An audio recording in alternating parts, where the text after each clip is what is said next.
and good morning to our participants and distinguished speakers from Europe. Good afternoon to all from Asia, and good evening to those attending from the Pacific.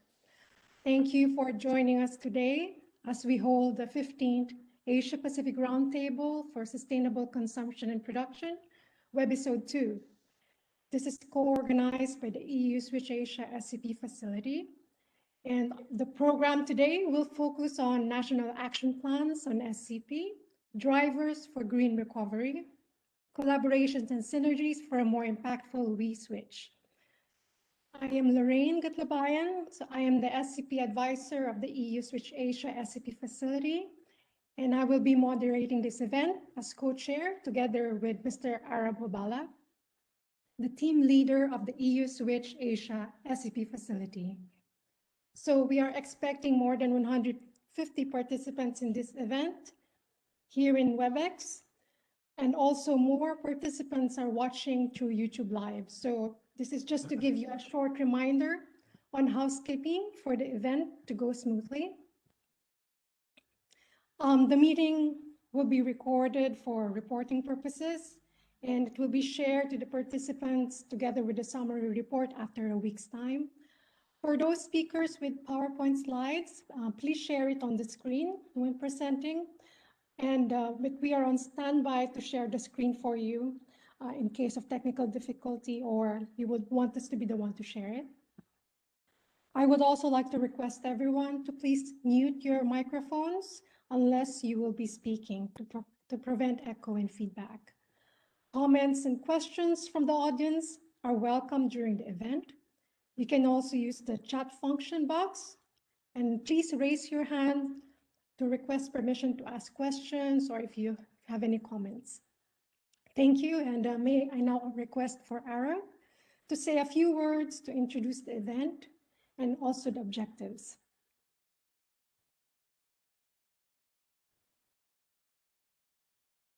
Lauren, thank you very much. Thank you for organizing this event. Very close follow-up with all the participants. But first of all, very big thank to the Asia Pacific Roundtable on SCP and all its board members, and most of them, if not all of them, are already with us. Thank you for inviting the EU Switch Asia SCP facility to join you and contribute to the 15th Roundtable, and also to organize jointly this Webisode 2 on National Action Plan on SCP, as Lauren introduced. Let me say a few words about SCP with a plea at the end to your attention. Our consumption and production patterns have long been part of the sustainability agenda.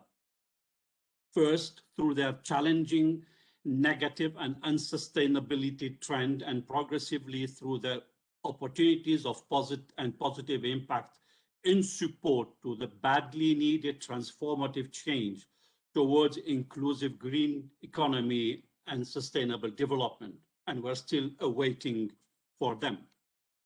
It's important to note and understand that SCP is not just another approach as sometimes presented, but a systemic process which involves and engages all stakeholders, consumers and producers, with common and shared but differentiated responsibility, as we use a lot this term in the UN. Multi-stakeholder, multi-sectoral, and intergenerational by nature, SCP is a practical, opportunities-driven, solution-oriented decision-making process to deliver the necessary innovative, transitional, and progressive actions towards sustainable development. In short, SCP can be considered, and this is almost my definition to SCP, the operational definition of sustainable development and its practical translation into responsible behavior, decisions, and action. Basically and intrinsically, consumption and production pattern structure the development process. SCP is a dynamic and evolving process. We need to keep this in mind. It's a movement empowered by innovation, efficiency, and responsibility, a necessary companion to green and circular economy delivery. This is precisely what the EU Switch Asia program is all about: informing, enabling, and accompanying concerned stakeholders and actors in promoting and delivering inclusive green and circular economy and sustainable development through responsible and sustainable consumption and production patterns, a framework tailored to the Asia needs, while enhancing and enabling the policy framework, the industrial, in particular SMEs context, the market capacity, and the consumer responsible behavior and action. Unfortunately, this is my plea to all participants, in particular representing various Asia stakeholders, public and private, and more specifically, the board members of the Asia Pacific Roundtable, which most of them were or are currently still leading National Cleanup Production Center, which were at the origin of those roundtables. Unfortunately, and despite the various policies and action plans at global, regional, national, and local level, we are still very, very far from effectively implementing and delivering SCP. We need to shake up the system. It has taken too long. We need to shake up the system, and the unfortunate current pandemic is a lesson to all of us. We need to push for and drive the change.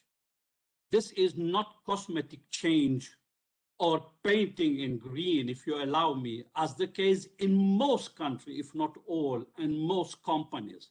It's an effective move towards responsible consumption and production that we need. Not enough change has been done for scaling up, and we don't see the change happening.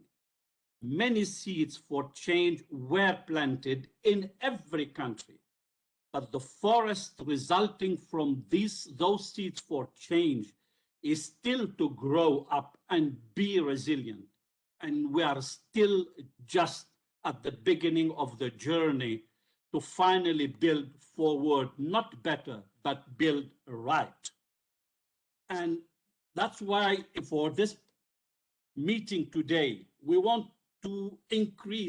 aim at increasing the understanding of Asian countries' diversity and shared priorities in the development and implementation of SCP policies. We need to share those experiences and draw lessons on the challenges and achievement in developing and implementing national action plans and roadmaps on SCP.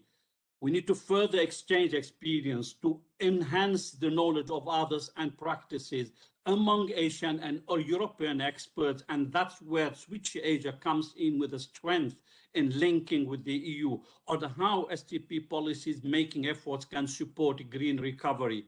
And finally, discuss potential cooperation opportunities between Switch Asia and other concerned institutions and participants. So this meeting is yours. Please be proactive and let us lead the process of change.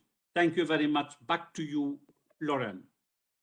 Thank you, Arab, and also for setting the tone on the meeting and how important this event is for us on pushing for SCP forward.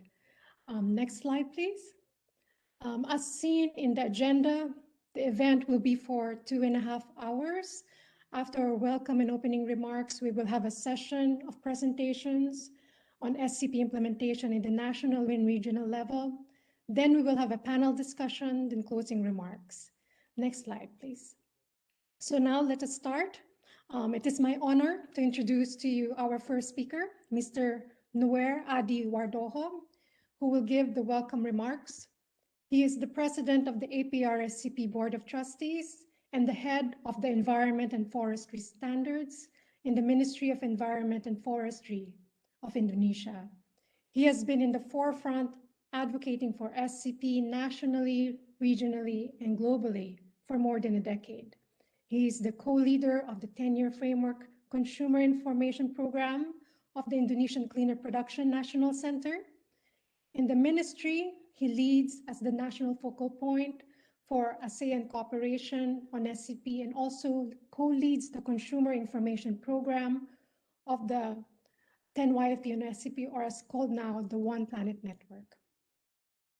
Mr. Wardojo actively engaged in a number of organizations and has been a member of the Indonesian delegation to international environmental organization meetings like ASEAN, UNFCCC, among others.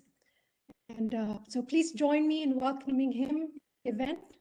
Pak Adi, you have the floor. Thank you, Lorraine. Good morning, good afternoon, good evening, good day. Her Excellency, Madame Mercedita Sombila, Undersecretary of the National Economic and Development Authority of NEDA, the Philippines.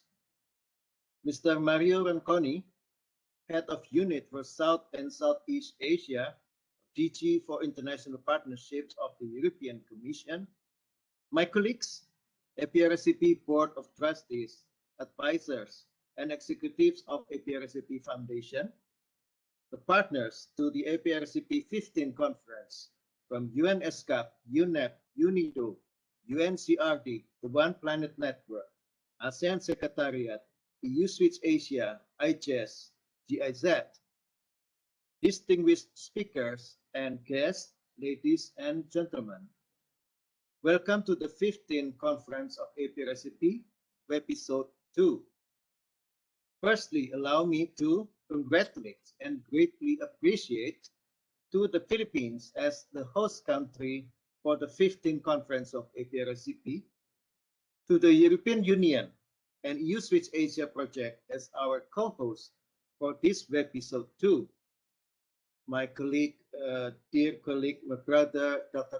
Arpobala and his excellent team, and to the chair of the conference, Professor Anthony Chu, and his wonderful team of De La Salle University of the Philippines. The Asia Pacific Roundtable on Sustainable Consumption Production, APRSCP, is a regional convening network and strategic partnership that has been providing a sound platform for multi-stakeholder dialogue and partnerships to advance SCP in the region. The Philippines is the host country of our 15th conference. This conference was officially opened last week on the April 20th, 2021 by His Excellency Mr. Fortunato de la Peña, Secretary of Department of Science and Technology, and His Excellency Attorney Jonas Leones, Undersecretary of Department of Environmental and Natural Resources of the Government of the Philippines. The theme of this conference is Green Recovery and Beyond in Asia Pacific through SCP. This COVID-19 pandemic has forced us to revisit our socioeconomic and nature systems and to make fundamental changes in our socioeconomic systems down to individual and collective behaviors towards sustainable development. We also observe most recent messages from relevant fora, including Asia-Pacific Forum on Sustainable Development, United Nations Environment Assembly, and just recently last week, Leaders Summit on Climate. We see and we note that presidents, prime ministers, ministers do have in their speeches in those forums sustainable lifestyle, sustainable living, change in production system, circular economy, resource efficiency, eco-civilization, and etc. Ladies and gentlemen, recalling the 14th conference of APRSCP with Indonesia hosting in Jakarta, November 2018, it was opened by Her Excellency Dr. Siti Nurbaya, the Minister of Environment and Forestry of Indonesia, and His Excellency Mr. Vincent Gueren, EU ambassador to Indonesia and ASEAN. And we sent the message from the 14th conference, the Asia Pacific Citizenship Pledge, for accelerating implementation of SCP towards prosperity and well-being through enhancing collaboration among community of SCP practice in the region. And the spirit from the 14th APRSCP conference was channeled through the UNEA 4 Resolution 1, the innovative pathways to achieve sustainable consumption and production. There was a call for formation of community of practice, development of SCP resource pool, enhancing collaboration at national, regional level, and also with the One Planet Network, and also mainstreaming SCP in national and regional policy and promoting framework of actions. We also channel the spirit from the conference through the ongoing development of ASEAN framework on SCP with ASEAN, UNEP, and EU Switch Asia. The theme of our episode 2 today is National Action Plans on SCP, Drivers for Green Recovery, Collaborations and Synergies for a more impactful We Switch. A brief picture from Webisode 1 last week. From Asia Pacific Forum on Sustainable Development 2021 review, Asia Pacific is still lagging in SDG 12 SCP. It's time to revisit our work of SCP in Asia Pacific region. Question number 1. Are we working at the scale needed? We need a systemic transformative change in the whole government, business, and society, not just sporadic initiatives of champions or small groups. Number 2, are we clear on where we go with SCP? The clear vision, information, and communication is needed to engage and win support from all stakeholders. And number 3, are we ready to bring all actions by stakeholders there? A framework of actions needed. And number 4, do the stakeholders know how to contribute? They should find their place in the framework of actions and do their part. Number 5, any additional instruments or innovative tools to help with advancing SCP, circular economy, finance, technology, skills, regulatory framework, incentives, communication materials. How can we access these resources? APRSCP and our constituents are looking forward to receiving insights and recommendations from this excellent forum. To promote engagement with scientific community, this 15th APRSCP conference will be featured in a special issue of the Elsevier Journal on Cleaner and Responsible Consumption. Professor Anthony Chu, the conference chair, will lead an editor team for this special issue.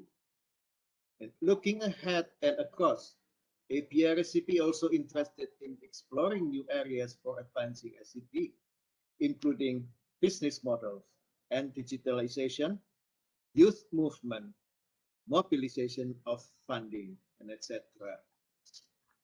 With this, I conclude my remarks. Again, warm welcome and thanks to all. Enjoy the Webisode 2. Thank you. Over to you, Lorraine. Thank you, Pak Adi. It is good of you to mention the outcomes of the APRSCP held in Indonesia and the importance of the 15th APRSCP for us to revisit our work on SCP in the region to determine how we can better bring systemic transformative change as part of efforts towards green recovery. So I now call on Arab to give the introduction of our next speaker, Mr. Mario Ronconi. Arab, please take it away. Thank you very much. Thank you, Pak Adi. Thank you, Lauren. Let us move now to the institution that justifies our work and our presence today to the EU and European Commission.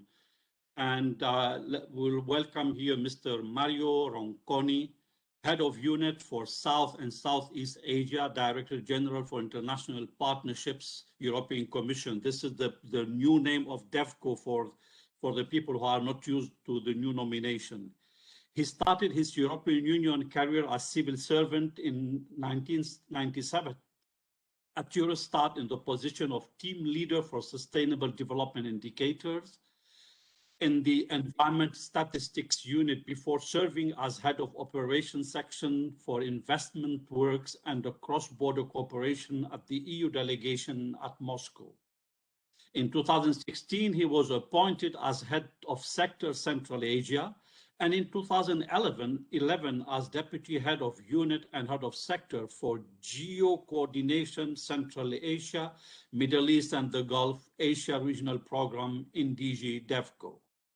From 2015 to 2019, he served as head of cooperation and head of unit in the EU delegation to Bangladesh, responsible for a portfolio, approximately 150 projects, a huge portfolio. Before joining the European Commission, Mr. Ronconi held management position in the Chamber of Commerce of Milan and Lecce. Educated in both Italy and Poland, he obtained 2 master's degrees in political science and in economic and juridical studies. Mario, the floor is yours. Thank you. Thank you very much, Arab, and good morning or good afternoon for all of you. I think the majority of you are based in Asia, so it is more good afternoon. So, dear Mr. Noer Adi Bardojo, Madame Diana Gail Marajan, Mr. Dr. Janec Potocznik, dear panelists, participant, I am very glad to be here today to have the opportunity to open this second edition, second episode, as it is said, of this 15 roundtable on sustainable consumption and production partner, which is organized with in partnership with our EU-funded Switch Asia program. This forum has been an important tool over the year to catalyze information, discussion, and the best, let's say, exchange of views on how to best integrate sustainable practice in our economy and society. So this is an important event, and this forum will further work in this area. I think Mr. Noer Adi already mentioned the coronavirus. It has modified, I would say, in many instances, also structural way of society, economy. The virus has tested healthcare system, welfare system.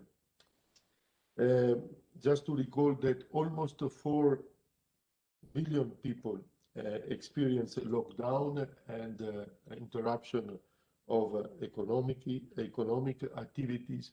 It is half of the world population. According to the World Bank and the UNIDO, last year the global economy slowed down by 4.3%, with the manufacturing going down by 8% and trade by 9%. Overall, it is estimated that around 250 million full-time jobs were lost. And so the consequences are very big, and I think when we are discussing about green recovery, it is not something purely, let's say, rhetorical, but really more and more a necessity. And more and more, it is necessary also to have a coordinated approach to a new way to organize economies, society, and to move toward a more sustainable economic model. in that sense, of course, we looking to the positive side of the coin. The pandemic, it can be considered an opportunity, a great one also. It could be also not considered an opportunity simply from the efficiency point of view, which is relevant, efficiency of resources, protection of the environment, but also probably in order to have a more equitable and let's say fair, inclusive restructuring of economy and society. But this probably is also, I think, even more difficult task than the first one to get into efficiency measures. Now, it is also clear that whatever decision we are taking in Europe, in Asia, we are facing a situation where the decision of today and tomorrow will influence also over the next generation.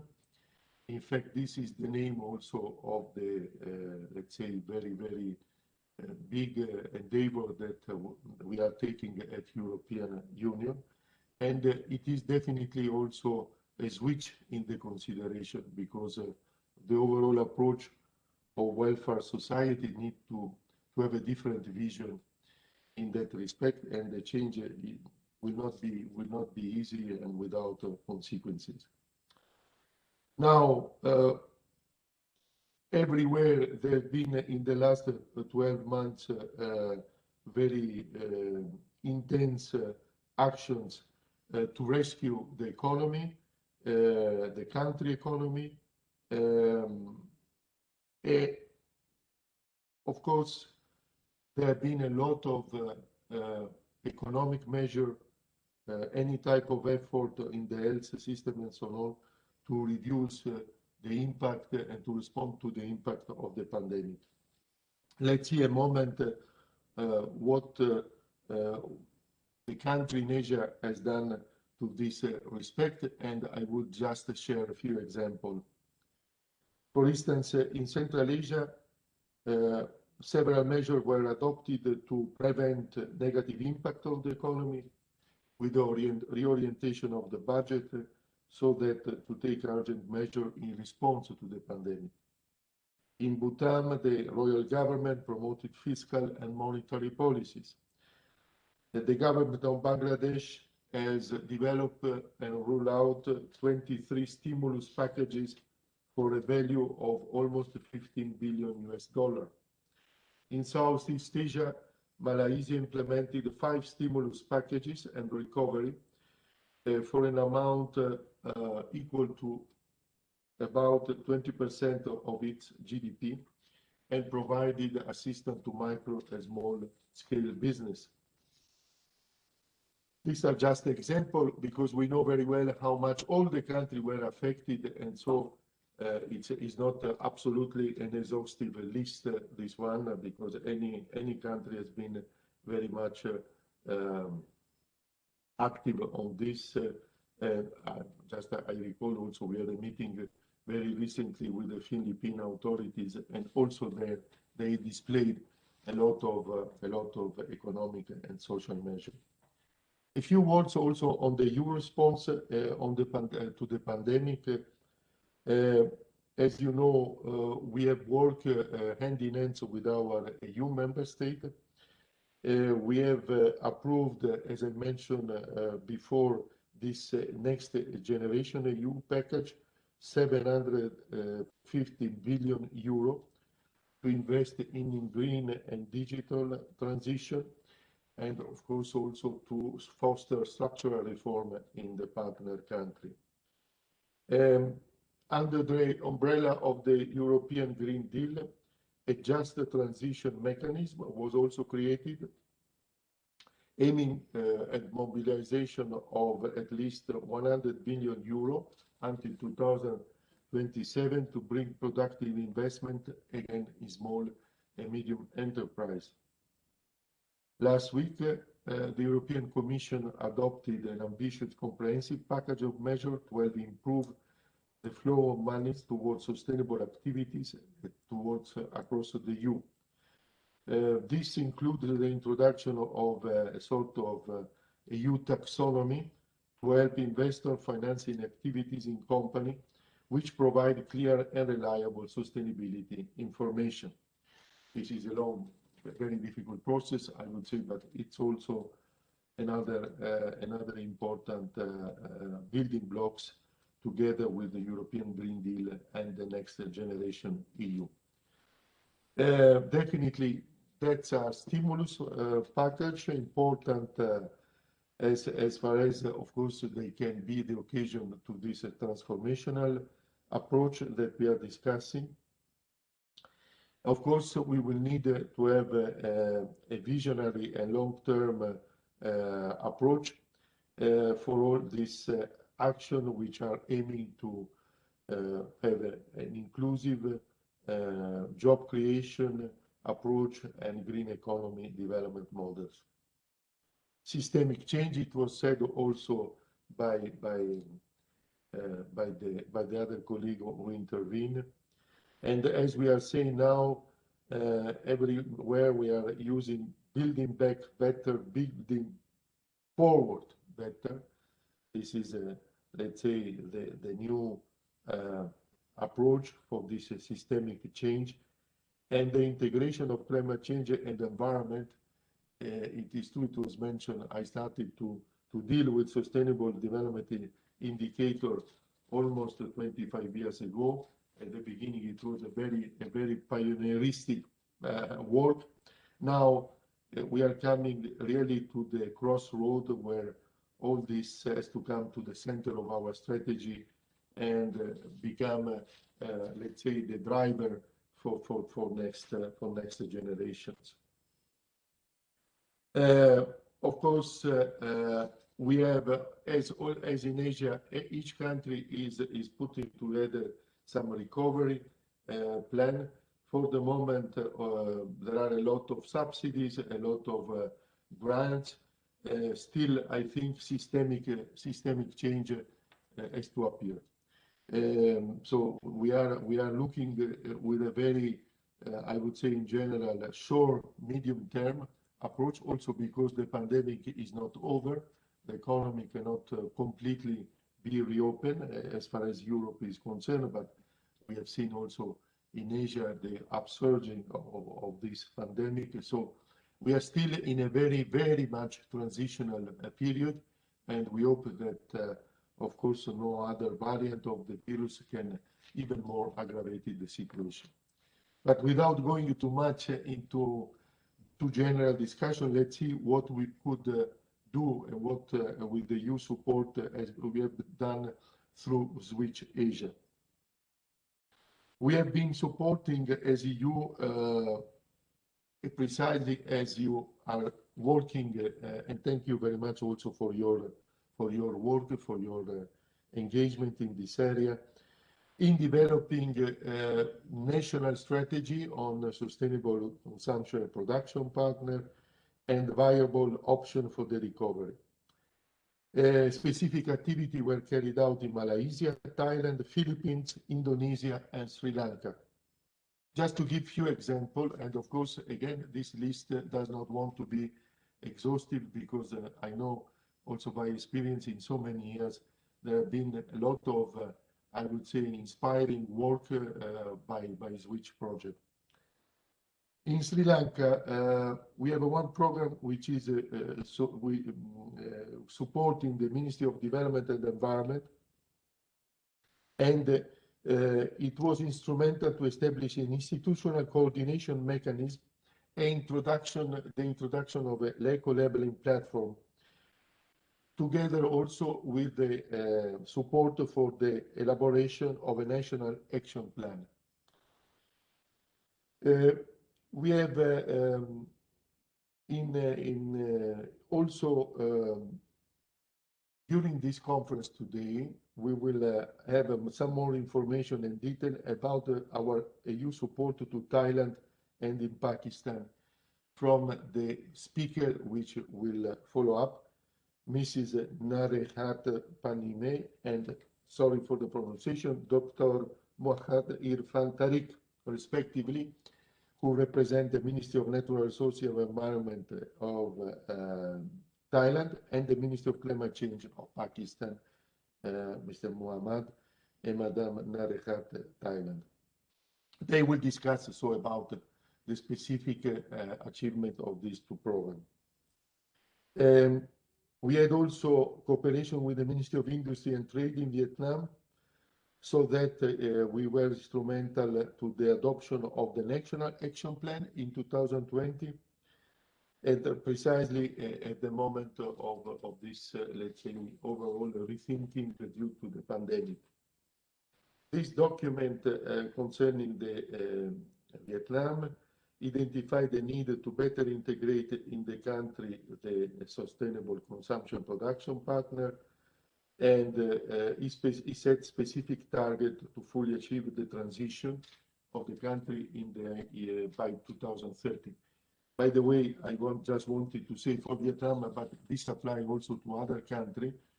We are working also in our 7-year programming period, and in parallel to this more general, I would say, regional endeavor, which is taken on board, which we will have in several Southeast Asia countries, Green Deal, green recovery, inclusive growth as one of the key focal sectors. And so it's precisely we are in my unit coordinating with all the South Asia and Southeast Asia delegation of all this work. And for instance, like in the case of Vietnam, we will definitely work in line with this new national plan or national strategy, and we will foster this green recovery, green transition agenda. In Vietnam in particular, yes, we know that this specific national action plan just approved foresee a specific decrease in the use of resources and material, with the change also in the production sector. There is also a lot of emphasis on green finance instrument, which is also an element where we would like as a EU to support the country with the green bond. And so for this reason also I am very glad to have Mr. Dinh Van Chow, sorry again for the pronunciation if it is not correct, which is today with us and will present more in detail this work and the importance of this national plan and target in Vietnam. Finally, I just wanted to mention the current work that we are doing with the government of Maldives, Kazakhstan, Kyrgyzstan, Uzbekistan, Cambodia, and Laos to design a sustainable roadmap addressing key aspects of circularity, food waste management, plastic, just to name a few. And of course, also one endeavor from the EU will concentrate on all the reduction of the use of plastic and also all the littering, ocean littering due to plastic and so on. There are many initiatives already ongoing. Definitely also support this undertaking. Going to Central Asia, another region which is very well known also by my previous experience. Just wanted to mention here Kyrgyzstan, where we have supported from last autumn the preparation of the National Action Plan, again on circular approach, particularly in the agro-food and construction sector. And also in Kyrgyzstan, we are facilitating the implementation of the National Green Economy Program together with the local stakeholders. There, working with the Ministry of Economy, we have also carried out a comparative analysis with our EU Circular Economy Action Plan, so that the most possible to see gaps, challenges, and opportunities to be developed. Last but not least, I just wanted to mention also Kazakhstan.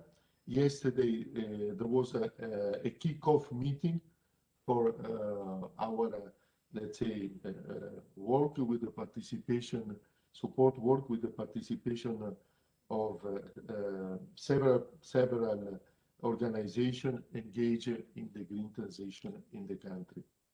In Kazakhstan, there have been identified 6 priority areas. Agro-food and waste management will be at the center of EU support, where we will engage directly also with the private sector so that we are sure that the transformation will take place. Voilà, these, as I said, are just example, recent work where the EU has supported national strategy and national political commitment to green economy and circular economy. Today, I think it was said very well by the old introduction, it's another important step to discuss about the present and future development plan, sharing experiences and learn each other, I would say, how we can better implement new sustainability roadmap. Definitely, this Asia-Pacific Roundtable is a unique platform to catalyze a regional discussion about challenges and opportunities. So that's very welcome, the cooperation between this very important Asia-Pacific Roundtable and Switch Asia program. And I am also very glad to see today representative of the Asian government, which has been working very, very closely with us. And definitely, I wanted to assure you that the collaboration you are providing, it is very valuable and fundamental for the common goals and the common work. I see also today joining the event other important partner, the 10th framework program from the UN, the Central Asia Regional Economic Cooperation Program, the Institute for Global Environmental Studies. So I can congratulate for the remarkable work they are doing in this area, in the region, on the CSP. So overall, I would like to conclude this remark. Thank you, of course, to the organizer of this 15 round table, and wish you a very fruitful and constructive discussion. Thank you very much.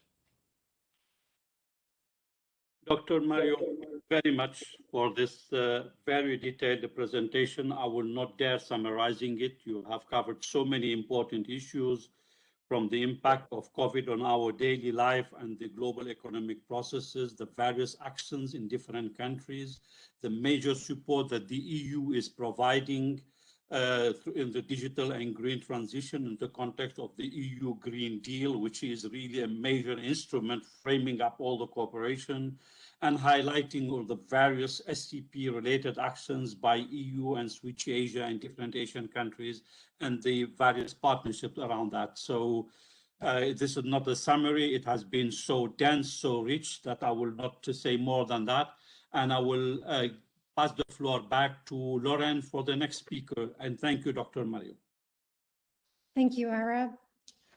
And thank you, Mr. Rankwani. I am honored to introduce our next speaker, who will also be giving her opening remarks. From the Philippines, the country host of the 15th APRSCP, Her Excellency Mercedita Sombilla. Undersecretary Sombilla is the Undersecretary of the Regional Development Group of the National Economic and Development Authority in the Philippines, or NEDA. Her work experience is an illustration of a complete cycle of policy research, where the development reforms that are pushed are based on results of policy studies. She has been affiliated with various international research organizations, including the International Food Policy Research Institute, the International Rice Research Institute, and the Southeast Asian Center for Graduate Studies in Agriculture.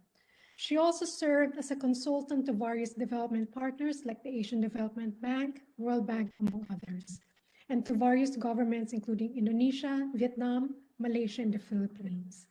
Please join me in welcoming Her Excellency, Undersecretary Mercedita Sombila. Ma'am, you have the floor. Yeah, thank you, Lorraine. Am I heard? Is okay, my audio, Yes. okay. Thank you.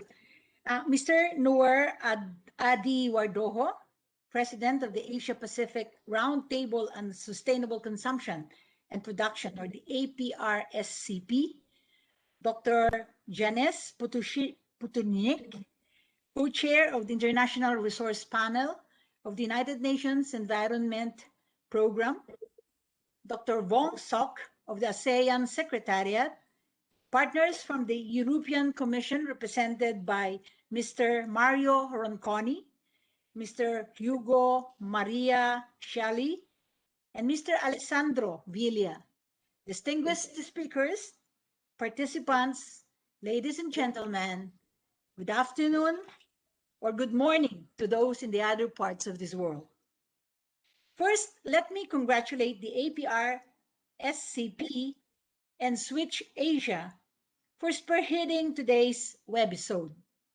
The Philippines is glad to host the 15th APRSCP this year, a third time since its inception in 1997. For the past 23 years, we recognize the vital role of APRSCP in fostering multi-stakeholder dialogue and partnership to strengthen synergy and sustainable consumption and production, or SCP. And so enlightening to hear these initiatives as described by the speaker before me. The webisode's theme is very timely and relevant with the current situation we are all experiencing, recovering and bouncing back from the impacts of COVID-19 pandemic. Not only requires changing our traditional approach to economic recovery, but also necessitates the integration of green strategies in order to ensure a more sustainable future. This can be facilitated by SCP. Across countries, especially in the Asia Pacific, the COVID-19 pandemic affected socioeconomic and environmental systems at varying levels. Economic losses and social impacts, such as hunger and poverty, were aggravated at varying degree among countries. This is driven by different quarantine measures and border protection and country-specific factors such as condition of public health systems, level of public and private investments, reliance on foreign remittances, and structure of labor and goods and services markets. As we continue to grapple with the pandemic, it becomes more and more apparent that its occurrence and the reduction of its spread lie within each of us and how we have lived with our natural environment. COVID-19 seems to be the call of nature, impressing to us the impacts of our human activities that have posed great risk on wildlife and have caused imbalance in the food web, thereby resulting in various biological hazards, including epidemics or pandemics. The complete disregard on how ecosystem could be disruptive in our quest for rapid economic growth through unsustainable rate of land conversion, illegal wildlife trade and consumption, and rampant encroachment in natural domains exposed us to zoonotic diseases, such as this COVID-19. COVID-19 seems to have strongly reminded us our continued dependence on our natural environment for our basic needs, food, clean water, and air, and even as the source for the potential cure to such zoonotic diseases. COVID-19, which was accompanied by closure of business operations and mobility restrictions, also made us aware on how rapid nature could be revived and flourish.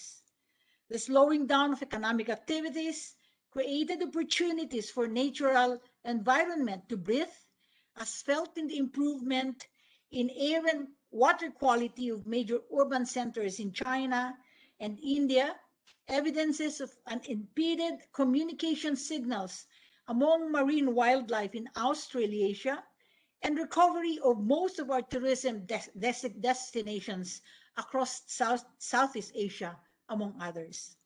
These evidences seem to provide big lessons on how human behavior and ways of life should be improved in order for us to live more harmoniously with our environment. I would like to emphasize that in our region, the Asia-Pacific region, the pandemic adds to the other natural calamities and disasters we constantly face. We have all been vulnerable to multidimensional risk, including typhoons, volcanic eruptions, earthquakes, and others that have become more frequent and in increasing intensity. In the midst of the pandemic, the Philippines was not spared from these natural disasters when we were greeted in 2020 with the eruption of the Taal volcano and ended the year experiencing the severe impact of 3 back-to-back typhoons. It is a very difficult situation as you cannot force to always observe health protocols, especially when communities are required to preemptively evacuate and take shelter in cramped spaces while dealing with gale warnings, heavy rains, and flash flood, among other hazards.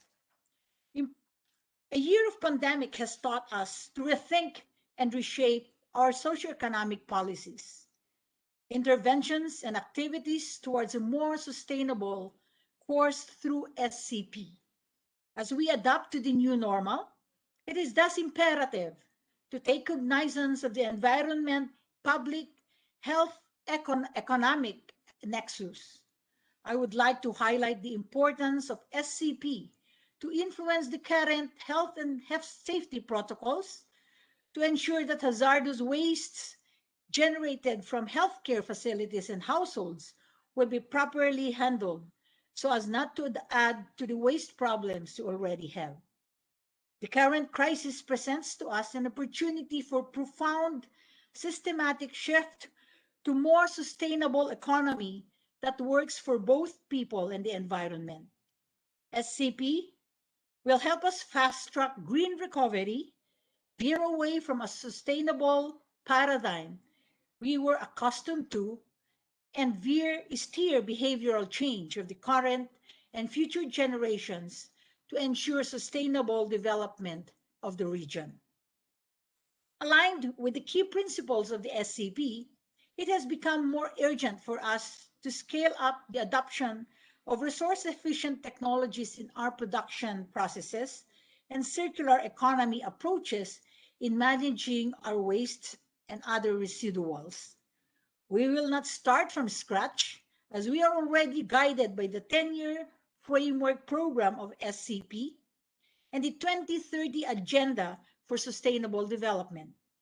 There are numerous initiatives to implement SCP across various platforms at the global, regional, and sub-regional levels, such as supported by the UN agencies, the European Union, through the Switch Asia program, the ASEAN, and our respective bilateral and multilateral development partners. In fact, pockets of initiatives across the region are documented and just needed to be scaled up, shared, and replicated among the countries. These initiatives cover plans, policies, and programs that will help countries to shift to low-carbon development and engage its people to adopt sustainable practices and lifestyles. For the Philippines, let me quickly share our experience. Prior to the pandemic, it is fortunate that we already formulated the Philippine Action Plan for Sustainable Consumption and Production, or PAP for SCP, to ensure a more coherent SCP implementation in the country. This gives us a better foundation in building back greener and facilitating greener recovery. The action plan serves as a guiding framework to influence and steer sustainable and climate-smart practices, lifestyles, and behavior across sectors and levels of government.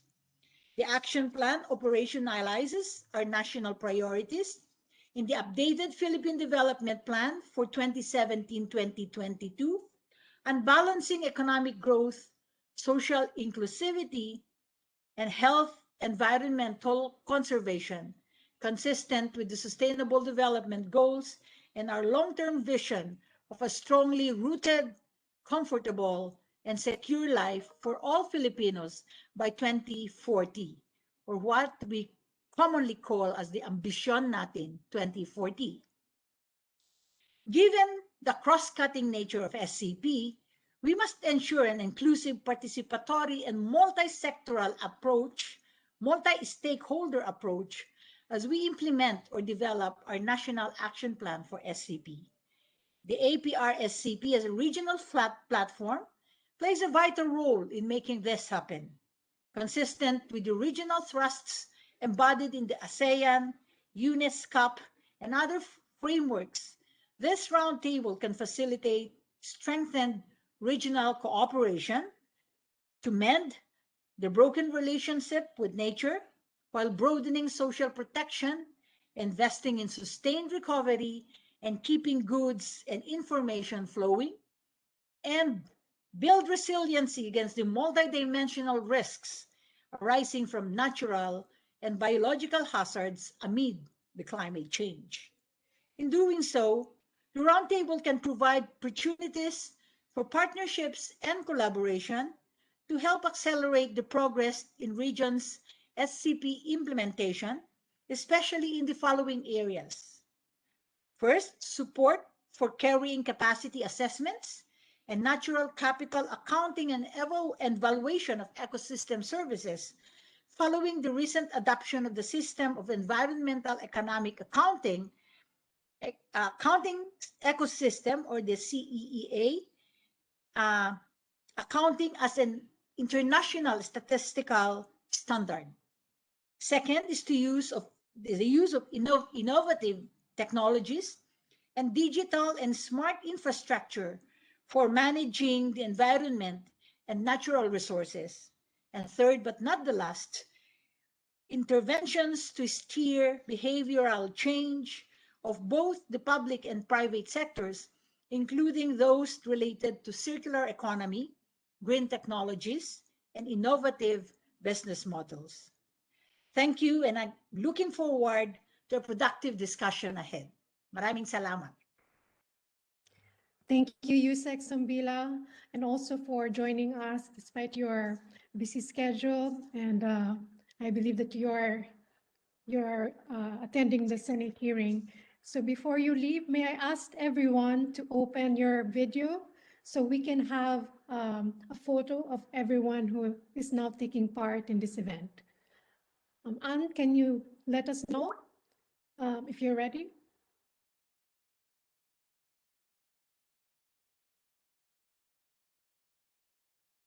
Is the picture taken, Anne? She will need to take several screenshots because we have about 150. So it has to move in. So she has to take several pictures. Okay, so we've reached more than 150 participants in this event.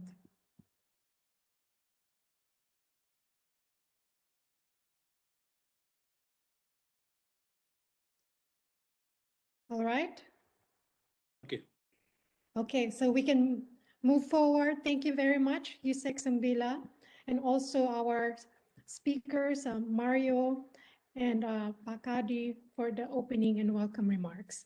And I now, Arab, can you please introduce our next speaker, our keynote speaker? Thank you very much. Sorry for this longer than expected opening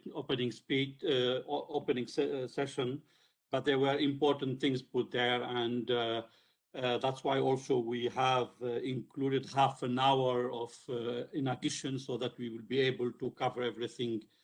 We will listen now to, I would say, probably the godfather of resource efficiency, how it was promoted at the EU. At least that's how I see him. Dr. Janusz Potocznik, the current co-chair of the International Resource Panel and systemic partner, and the former European Commissioner for Science and Research and Environment.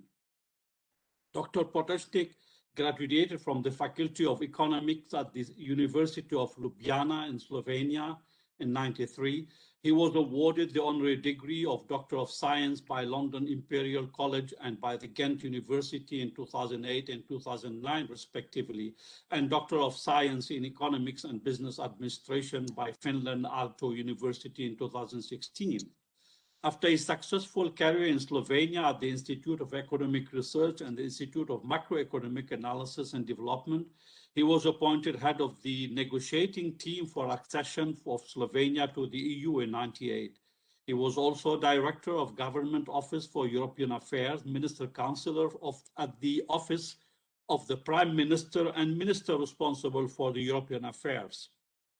In 2004, he joined the European Commission, first as Shadow Commissioner for Enlargement and then as Commissioner responsible for Science and Research. In 2010, Dr. Potocznik became Commissioner for Environment until 2014. In November 2014, he was appointed as a member and co-chair of the International Resource Panel hosted by the United Nations Environment Programme. Allow me just to add here, for the people who are not well aware of it, the International Resource Panel was first established to inform SCP. And this is the main reason why we wanted to hear from Mr. Janusz Potocznik to inform us on how we can effectively move better on SCP-related issues. Dr. Potocznik, the floor is yours. Thank you, Arab, for kind introduction. Dear Lorraine and Arab, dear all, thank you very much for inviting me to this important launch event today. I was asked to speak on the importance of the implementing SC policies towards green recovery, and of course I'm happy to do so. And since when I was still engaged in politics, I learned that it's important to tirelessly repeat some of the essential messages. I will do exactly that. Let me start with a very brief introduction to the International Resource Panel, or short IRP, which I co-chair with Isabella Teixeira, former Brazilian Minister for Environment. Conference Chair Anthony Chu is also our member. The IRP is a science policy interface in the area of natural resource management, hosted by UNEP since 2007. It is a sister organization to IPCC and IPBS, known better to some of you. It brings together about 40 scientists from all parts of the world, and it is steered by around 30 countries and the European Commission. It is a lean panel, but very productive. IRP argumentation is conceptually built around the inevitable need to decouple the growth of well-being and prosperity from natural resource use and environmental impacts. In high-income countries, due to high consumption footprints, this would request reduction of resource use in absolute terms.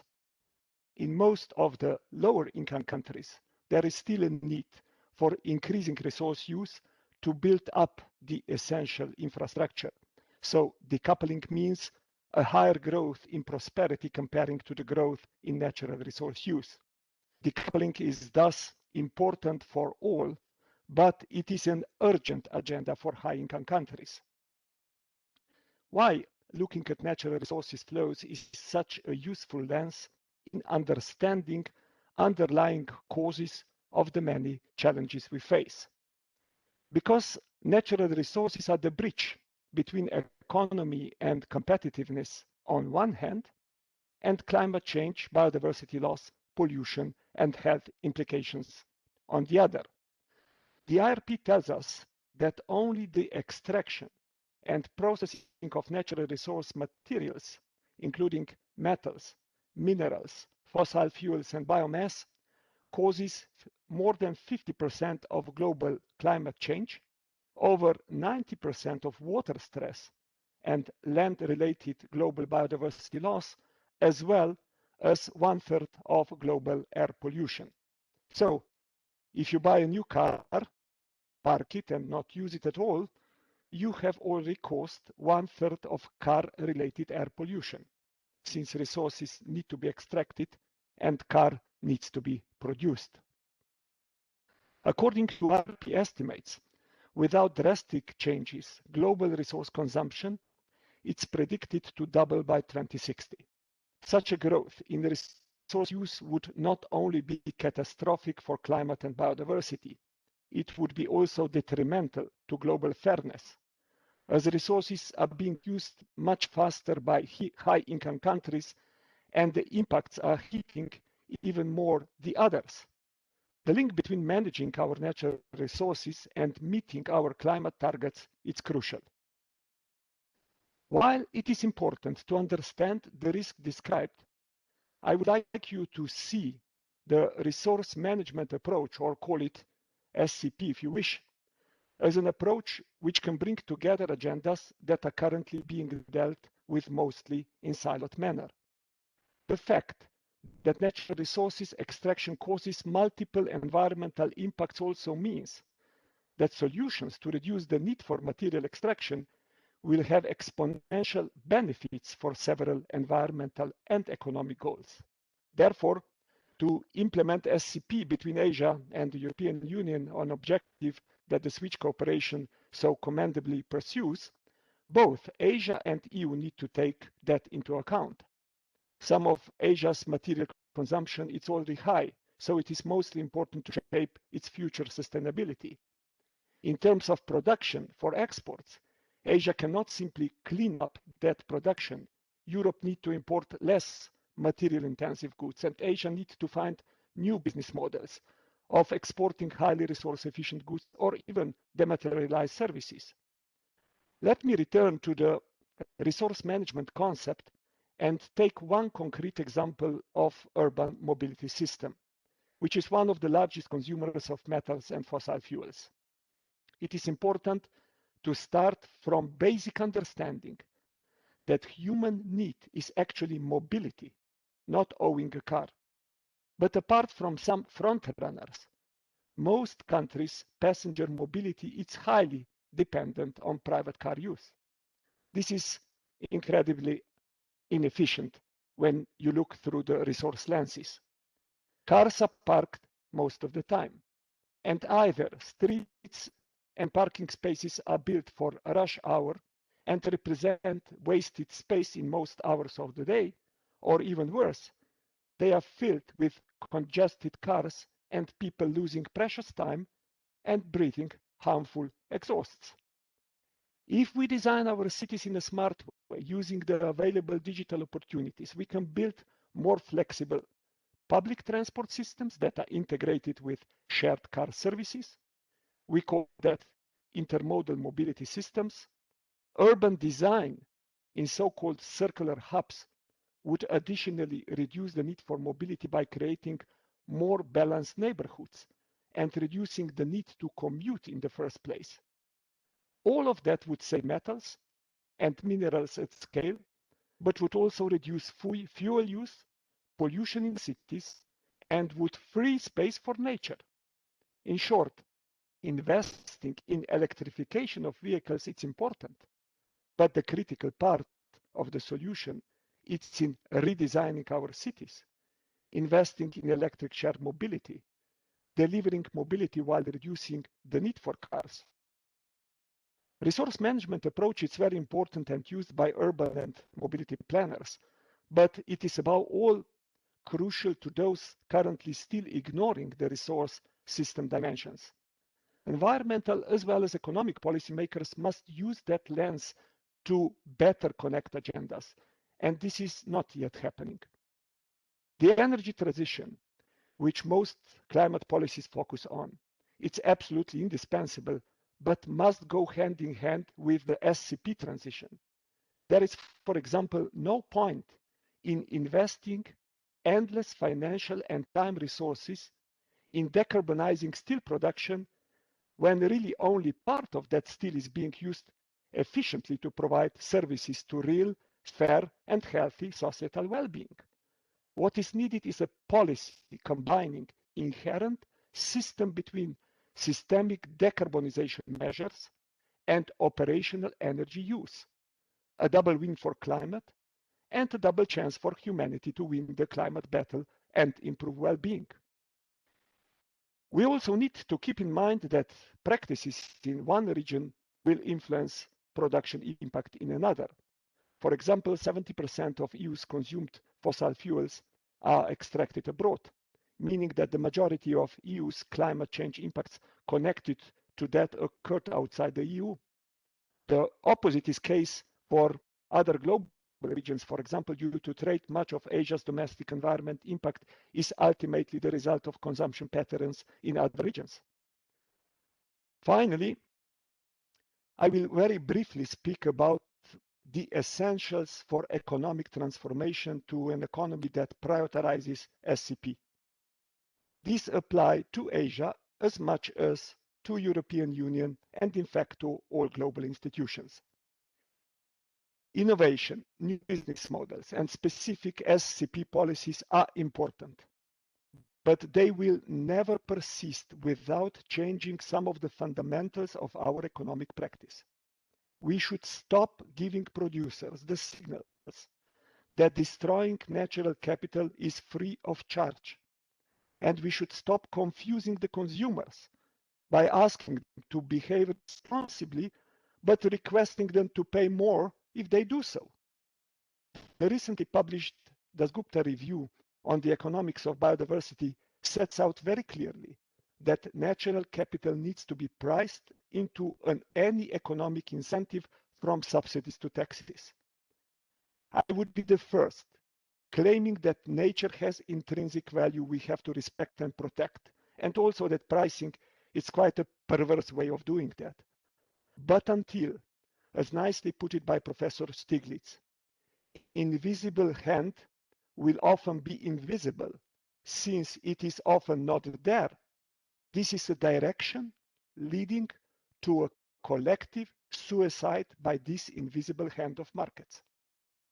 And only with such updates to public economic incentives and valuation can we put the global financial system to use.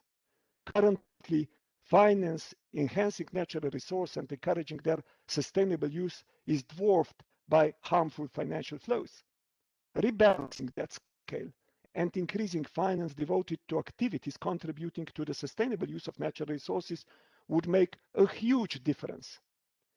Delivering SDGs and related targets will simply not be possible without addressing the essence of the quantity-driven economic model. Cleaning the existing production, and that is the prevailing approach, will not be enough. We have to start by asking difficult questions, still very much a taboo in many boardrooms and ministries, in particular in high-income countries. How much is actually needed to meet human needs? And how to reorganize our economy to meet them using fewer natural resources. I want to be clear that I firmly believe that improving our well-being should continue to be our joint aim. And the changes I talk about include also major development opportunities. But meeting SDGs require also some critical rethinking of our consumption and production behavior. Dear friends, to conclude, it is important to highlight that some institutions have made progress in the natural resource agenda in the last decade, particularly in the last 3 years. For example, G7 Environment Ministers' communiqué in 2019 clearly stated the need for resource decoupling in order to achieve climate and biodiversity goals. The G20 in 2019 worked directly with the IRP to produce a granular picture of resource flows, impacts, and potential solutions for each G20 country. And in Europe, we have seen recently adoption of four-sided policy project, the European Green Deal, which declares the net zero and decoupling transitions to be the base of the future European competitiveness. And of course, initiative of Switch Asia and its clear priority on SCP It's another great sign of progress. I hope that this initiative will not just enable innovation business models and technologies for SCP, but also encourage the international dialogue about moving beyond economic incentives for mass production and consumption, until our economic model will be essentially fueled by aspirations for growing the product output. We will have hard times delivering the necessary acceleration to upscale our SCP-related transitional impacts. We should be guided by well-being, and we should be guided by providing human needs. We should be guided by economic system which respects planetary boundaries. Recovery from pandemics is an ideal opportunity we should simply not miss. Last week, on April 22nd, we celebrated Earth Day.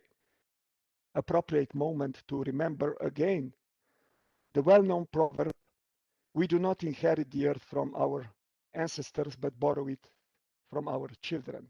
This message is in the very essence of your collective efforts for the sustainable consumption and production. Well done till now, and please keep on going.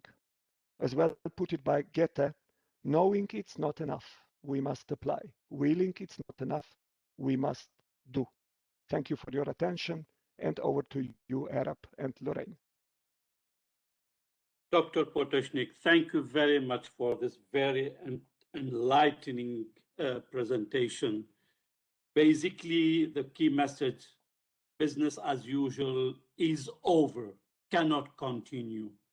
We need to care better about the management of resources if we want to meet the climate targets, if we are serious about them. And this is a critical issue for Asia's development and trade. The good example of urban design and mobility is very enlightening if we are serious about improving our quality of life while managing the resources.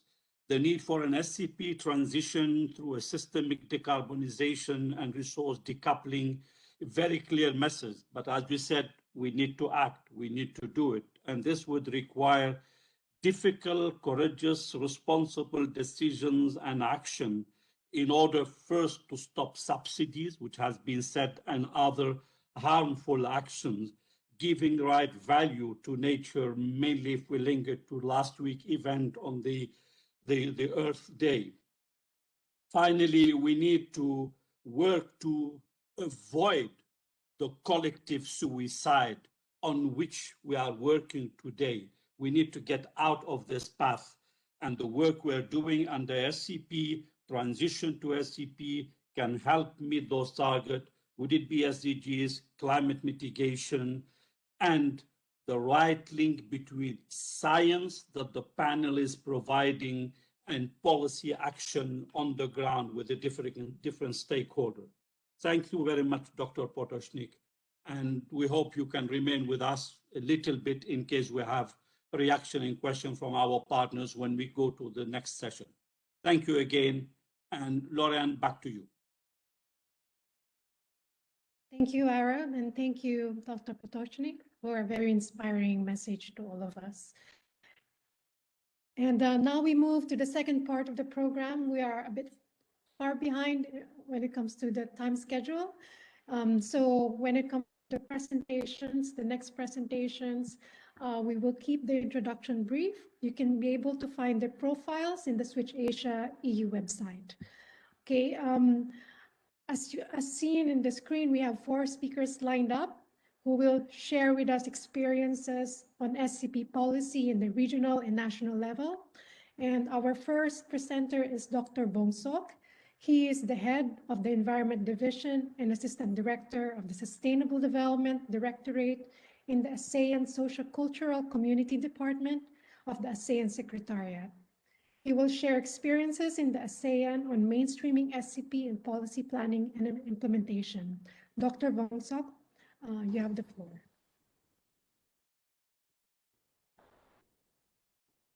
Thank you very much, Lawrence, and good afternoon, good morning to some of you come from different parts. to Mr. Arap Obalas and to Mr. Hario Ronkoni, Mr. Noah Adi Wadojo, who is our champion in ASEAN region, and Her Excellency Ms. Sedita Sombila, and also last not least, but Professor Anthony Chu, that we are also working closely on the ASEAN Resource Panel as well. And to all the speaker and also the participant for today important event for Asia Pacific. I mean, I'm very pleased to join you all today. It's the first time for me to join all of you for this Asia Pacific meeting on the SCP. And it's a great pleasure. I mean, from ASEAN Secretary side, we would like to present to you quickly what we are doing. And then this is the way we also want to share with you what our ongoing process that will be in line with your effort for this Asia Pacific initiative that have been established quite long ago. So next slide, please. So I just give you a 3 important points for you to take note about what ASEAN doing, just about what ASEAN and how ASEAN doing, particularly with environmental cooperation and the SCP itself. Next, please. So as you may know that ASEAN is established in 1967 with the 10 ASEAN member states and with a clear aim and object and purpose for ASEAN, which is from the Bangkok Declaration 1967 to accelerate the economic growth, social progress, cultural development in the region through the joint endeavor. Most important also to promote the regional peace and stability through abiding respect for the justice and rule of law. So this is the ASEAN, that the way we are guided by our charter.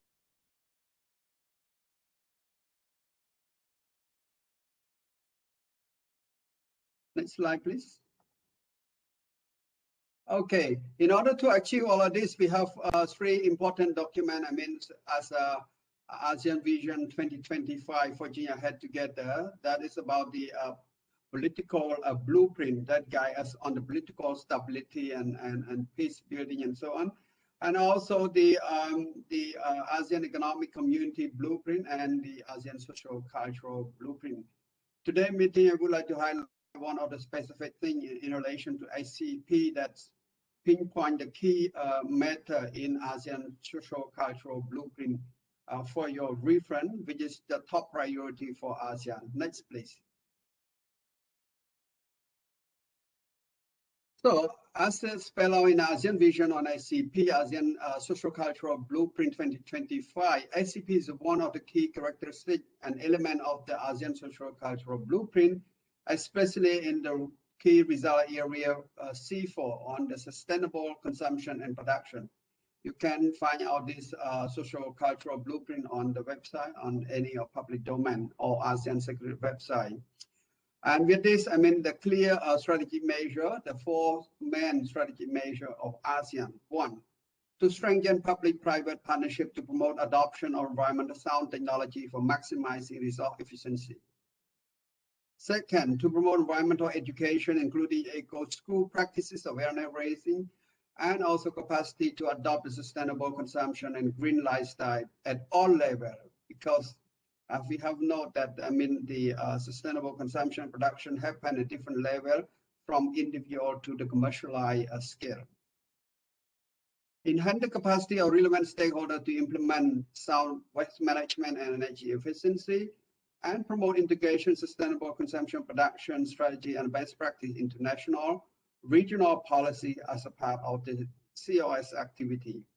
And today it's also part of my introductions about the regional sort of initiative and the way that we can work together with ASEAN member states as well as other Asia Pacific countries to advance further the SCP in our Asia Pacific region. Next, please. So just to give you a glance, I mean, rather we take opportunity from environment side in ASEAN sector, we have a number of cooperation. I mean, here to guide you thinking what we are doing, we have ASEAN strategy plan on environment, which you try to in line with other international and global commitment, and also in particularly to AACC blueprint. So, I mean, from ASEAN strategic priority on the environment, we have a 7 strategic priority area, which is in line with other global priority, including the SDG and CPD, IG target, as well as the BOS convention. Among other, you see the C4 from the blueprint that the last row, you see the sustainable consumption production, which is falling in within particularly strategic priority in the ASEAN strategic plan on environment, on the chemical and waste, and also environmental education and sustainable consumption production, which is targeted specifically for SDG 12. Next, please. So as a part of the governance ASEAN cooperation, in order to guide the implementation of this priority area and also the way we do from this plan, we have the governance system, which is through the ASEAN Ministerial Meeting on Environment, the senior official level, which is also work closely with other ASEAN entity, ASEAN Center for Biodiversity, China ASEAN Environment Cooperation, ASEAN Institute for Green Economy, and so on. So all of this that to help us in terms of accelerate further. And right now we are in the process also to develop the ASEAN Resource Panel, which is in the response to what is needed in ASEAN region from policy, sound policy, and evidence-based to guide the right decision and planning for ASEAN region. With this, we have a specific 7 working group dedicated for the environment, conservation, protection, and cooperation. Among other, I mean, one of the specific thing you can see in the PIN ASEAN Working Group on Environmental Education, which is take care on the also the sustainable consumption production. I mean, the way we take care of here and manage is a focal sort of sectoral body, which is need to coordinate and work along with other sector as well. Next, please. Next, please. So here specifically when we say SCP, I mean from the remark, open remark, introductory remark, and also from the UN statement earlier. I mean it's very clear. I mean SCP is a cross-cutting issue. It's not only one size fit all. I mean from the environmental education we have a specific 4 dedicated program that contribute to the SCP. I mean, in terms of Eco School, Green Higher Education Program, the Regional Communication Education Public Awareness Raising, and SCP itself. So with that, the number also initiative and also the working group that is a sectoral body that also contribute to that. You can see below environment, beside environmental education, we have also the chemical and waste, the coastal marine environment, which is when we look at the downstream sort of effect of the SCP and other sector, including energy, sustainable development, enterprise, poverty, human rights agenda, etc. So all of this is interlinked, and really that is start from how SCP can be consider all of this multi-dimension and multi-scale of the consumption and production. Next, please. Look, from ASEAN, we are trying to do with the environmental cooperation and SCP cooperation. And so we targeted like, you know, a people-centered approach as the most important, where we can engage, where we can promote in terms of knowledge, in terms of understanding about the importance of SCP. Among other, this one of the ASEAN initiative on SCP about ASEAN +3 leadership program on SCP. So this is one of the flagship program implemented annually since 2008. Some of you may have know or participate under environmental education stream. So the aim specifically to enhance multi-stakeholder awareness, raising participation on SCP practice, synergy action, and also identify regional priority, build strength ASEAN network on SCP. So what would be the next step that with this initiative? I mean, the new concept of leadership program or ASEAN +3 leadership program, it's being developed. With this, we hope that we are in line and strengthen our SCP in ASEAN region with other initiatives. And the next ASEAN +3 leadership program SCP will be held in Laos. This just for your information. Next, please. So thanks to the Sweet Asia, and also to the leadership of Indonesia. Pak Adi is one of the champion in this area that involved in this sort of initiative, development of ASEAN SCP framework. So the aim of this exercise to contribute to upscaling SCP practice in the region, and also with integrated approach, support preparation of scoping mapping exercise, the development of SCP framework and implementation, ongoing implementation with the support from EU and Sweet Asia, contribute to overall ASEAN community goal and to and attainment of the SDG, particularly SDG 12. So with this, we would like to give you another screen here. It's just initial finding. It's an early stage, but it is really important finding as well for ASEAN member state to take a look, to align also with the national priority. The 18 common SCP SIM in ASEAN member state, including the policy integration, implementation, data collection and reporting, because that's come from multi-dimension and technical skill and capacity building. It's still important to guide the different sort of actor and player to do differently. Sustainable use of water, forest, and other resources, green economy, sustainable lifestyle, and so on. However, the challenge and opportunities still remain with SCP work, including the need to identify the common goal, because it's quite broad, as everyone learned from each presentation and remark. The key priority sector prioritization also important, what we need to look at. And so also internalize the lesson, because some of the countries are quite advanced in the SCP, maybe some particular area or particular topic that may need to be documented and well prepared for further communicate and support institution and connect the existing structure and body in ASEAN for efficiency. Next, please.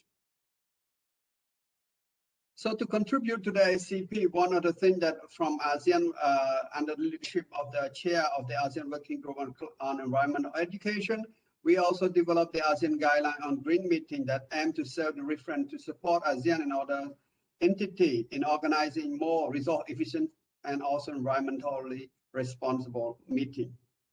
So this available on the ASEAN Environment website as well, and also this to guide you from the planning up to the post-meeting of the event. That is to try to minimize the impact, try to avoid, minimize, and mitigate whatever the impact from the meeting in ASEAN meeting. Next, please.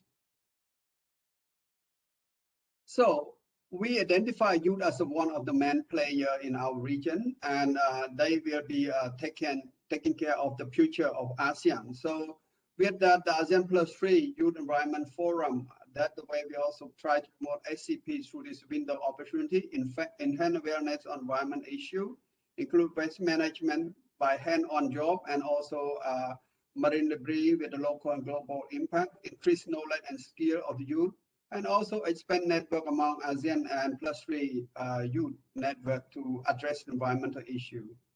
So the next step is about this youth is continue to work on and extend the collaboration with partner and network with youth to promote this more robust platform to increase more involvement of youth, and also incorporation emerging issue of the environment, such as climate change in this subject area as well. Next, please. So among other, EU is one of our strategic partner of ASEAN that contribute importantly to the environment cooperation. One of the things that the circular economy and plastic gap analysis in ASEAN member states will provide some important recommendation. You can see here 5 recommendations. One is to provide technical standard for plastic, recycled plastic, plastic product, and guideline for circularity in the plastic use, phasing out harmful additive. The 4 is ASEAN by network research innovation plastic and ASEAN framework agreement on plastic pollution. That is from what is the finding of the gap analysis. As a part of follow up, the 2 important elements that we need to follow up, it's about ASEAN circular economy stakeholder platform, which is we believe this will be important platform to exchange and promote all the stakeholders to take part in the shared solution and provide whatever the best forward for the region. With that, also we hope that they will also come up with the roadmap that to guide on the implementation of circularity in ASEAN region. Next, please. So beside that, we have also marine debris, which is from the downstream itself. It's quite important to take note. I mean, as you may have known, some of you, it's about the Phuket Conference on Reducing Marine Debris that back in 2017. And with that and some initiative and also ongoing effort, there's special ministerial meeting on marine debris, which is with the outcome document with the Bangkok Declaration on Marine Debris, as well as ASEAN Framework of Action on Marine Debris. That's already available, and right now we are in the process of finalization regional plan of action for marine debris. Among other, we identify that a key player in the SCP is a part of the shared solution of the regional plan of action as well. Next, please. So we are on the process of developing the ASEAN Pro Blue activity on marine plastic, which is about the developing a number of initiative. I mean, one of the main initiative is about the to support this implementation of regional plan of action. And we have also the ASEAN-Norway cooperation on the local capacity building for reducing plastic pollution by monitor and reporting and document the good practice from different parts of ASEAN. Next, please. And then we have also a number of other ongoing activity as well with Germany. We have reduce, reuse, recycle to protect the marine environment and coral reef. This under the German support and with the implemented by the GIZ. So to assist ASEAN member states to improve implement capacity for reducing land-based waste leakage to protect the sea. Next, please. So I have three key important messages to share to the meeting from our experience. I mean, SCP is one of the priorities of ASEAN toward the sustainable development. As I point out earlier, it's really in our blueprint 2025 AACC. Second, as we learn from the different sort of dimension of SCP, we need a more engagement and coordination with different stakeholders, private, industrial, and general public, and consumer choice and practice. I mean, whether in the form of policy, in the form of behavior change, in the form of a joint effort. This will be important that we need to create a space for the engagement. The third point, ASEAN looking forward to enhance cooperation on SCP with relevant stakeholder and partner to harmonize and synergize our effort and commitment. In this regard, we also welcome the any sort of initiative from the Asia Pacific SCP, then we can work together and to make it more robust. This is a great opportunity for us to join, and I would like to end my presentation here, and thank you very much to you all. Thank you, Dr. Vonsok, for your presentation, highlighting SCP as an important issue in mainstreaming SCP in the ASEAN policies. We also look forward to the completion of the ASEAN SCP framework and being supported by Indonesia, the EU Switch Asia, and the APRSCP, and also for further collaboration with the ASEAN Secretariat. Let us now move on to our next presentation. Ms. Nararit Panmani from Thailand. She is the Director of the Strategy Planning Division in the Office of Natural Resources and Environmental Policy and Planning, ONEP, at the Ministry of Natural Resources and Environment, Thailand. She will present the country's experience on the development and implementation of the National Roadmap on SCP and on projects in partnership with Switch Asia. Ms. Panmani, you have the floor. Okay, thank you very much. Is the sound good? Is everybody can hear me? Yes, yes, we can hear you. Thank you. So I divided my topics for today in three parts. The first part is Thailand Sustainable Consumption and Production Roadmap, which is 20 years roadmap for these issues. And the second one will be the ongoing project that's supported by the Switch Asia SCP facilities. And then we'll talk a little bit about the challenges we have within the COVID-19 pandemic and the next step for environmental management policy within Thailand. So the first topic that I will talk about is that, next slide, please. with the link to the Sustainable Consumption and Production Roadmap for Thailand, which is a 20 years roadmap, which actually we get the support from the Switch Asia at the first place, like it's a policy support component for Thailand within the year 2011 to 2015. And then after that, we have Thailand European Union Policy Dialogue Support Facilities, as we know it's a PDSF, which this one is steady for the SCP roadmap with the strategic goal, the clear milestone, and the implementation timetables. So next slide, please. The first, I just have to say, is the first Thailand Sustainable Consumption and Production Roadmap from the year 2017 to the 2036. After this, like we have implemented this roadmap for 2 to 3 years, and within the year 2018, Thailand has delivered the 20 years national strategy, which is one of the strategies focused on eco-friendly development and growth. So we revised our first SCP roadmap to be the revised version due to the overlapping of the 10-year framework program on SCP and also the SDG 12. And with the link of national strategy, as well as the concept of BCG economy, as you know, bioeconomy, circular economy, and green economy, which will be the concept that drive the economics of Thailand for the next 20 years. So when we integrated all this, we got a new version of SCP roadmap from the year 2017 to 2037. What we have learned from the first SCP roadmap to the second one is that because there are so many indicators within the SCP roadmap, so we know already that SCP is a cross-cutting issue. Therefore, the SDG 12 indicator involves several organizations, and some indicators are multi-levels, like national levels, local levels, and individual levels. So this is like what we have to rethink, that how we integrate this, all these targets and all these indicators into each level. It's a very hard job, but we decided that the next one will be, we have to think about the outcome indicators, what we really want from the roadmap.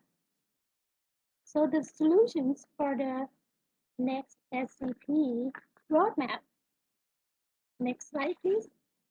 As you can see that the revision versions, the structure of SCP roadmap has been a little bit changed, and this slide illustrates the structure of it. It consists of two main parts. The first part will be the vision and goals, and the second part will be the implementation plan. So the first part is added to systematically integrated SDG 12 into the roadmap. So it applies targets and indicators of SDG 12 and adjusts them to the country context. So it's just like the desired ultimate outcome of the roadmap, what we want.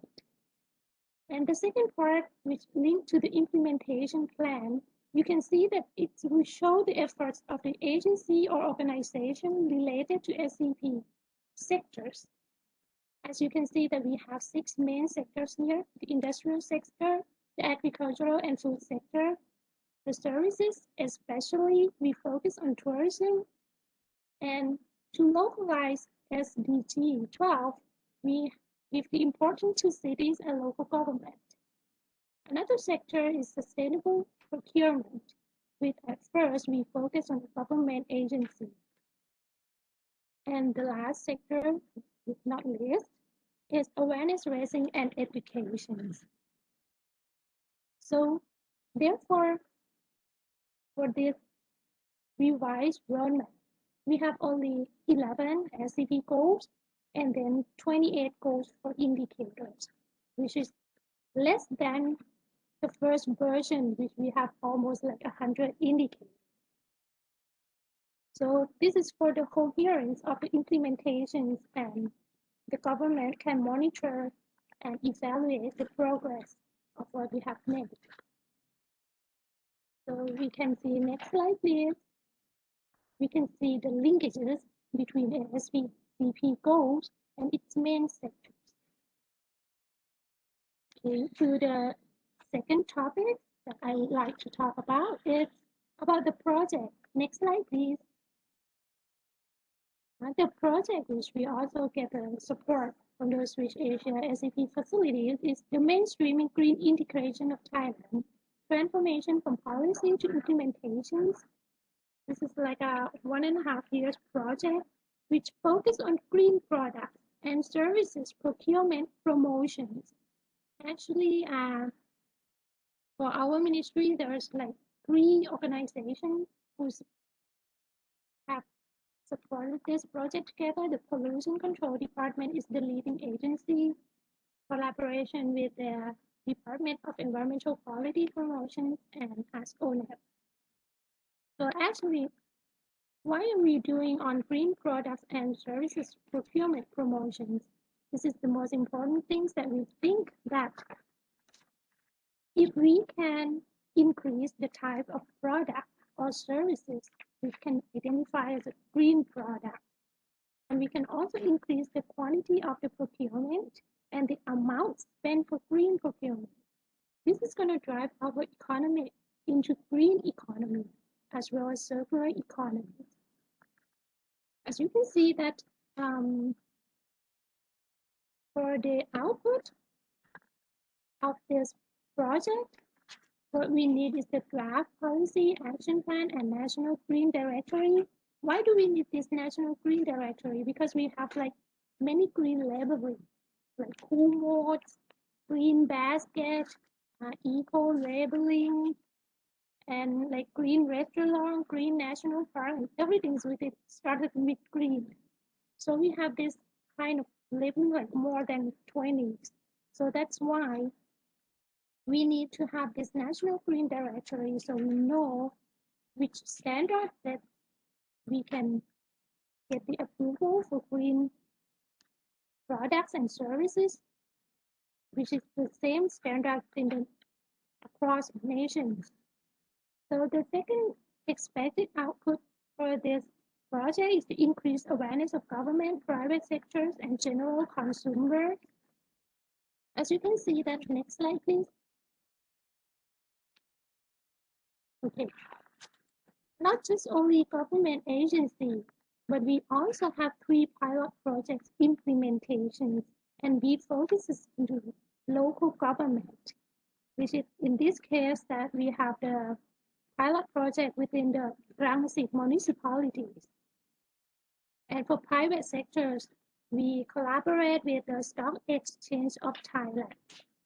So right now we're in the, I think that we already get the draft policy and action plans, and we also get the draft national green directories, and we're gonna need to have some more of stakeholder consultations.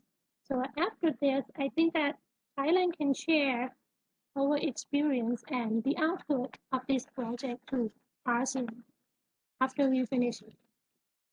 Next slide, please. So my last topic, due to the COVID-19 pandemic, and then we have this like slogan for Thai that stay home or stopping spreading the virus, and we also get this work from home policy. So what actually happened next is that the consumer behavior is changing. Next slide, please. What we can see is that we need to think about our waste management policy. As consumer behavior changing, you need to have like social distancing, you need to stay home. So what's actually happened is that we're using food delivery applications like GrabFood, Flyman, Panda, Food Panda, Lalamove, and everything, like for private sectors.